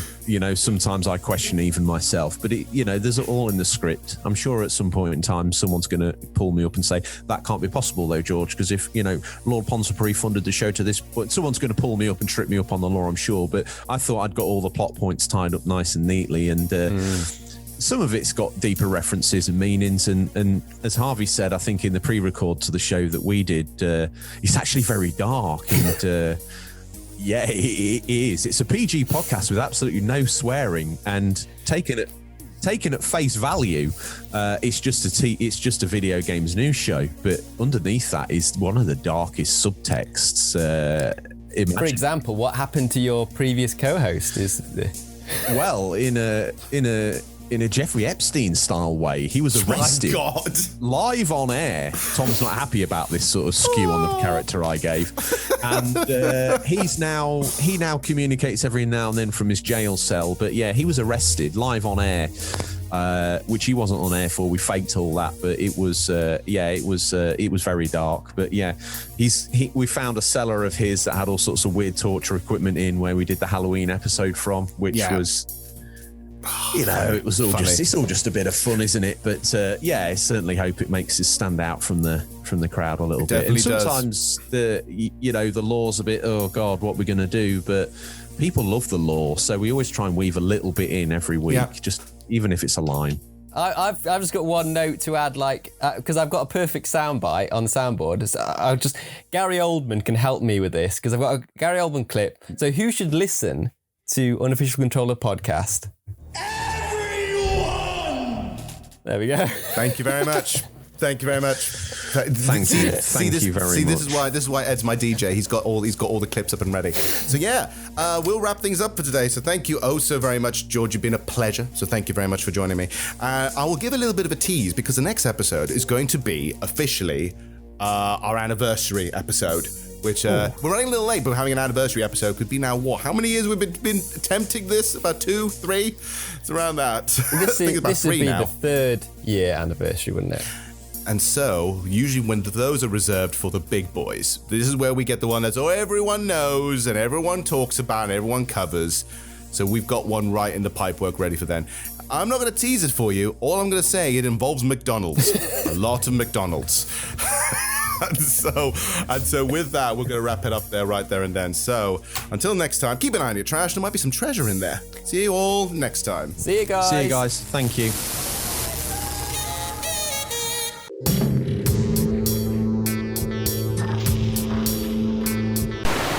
Thank you guys very much for watching. If you like what you see and want to see more trash like this, don't forget to like, comment, subscribe, and hit the notification bell.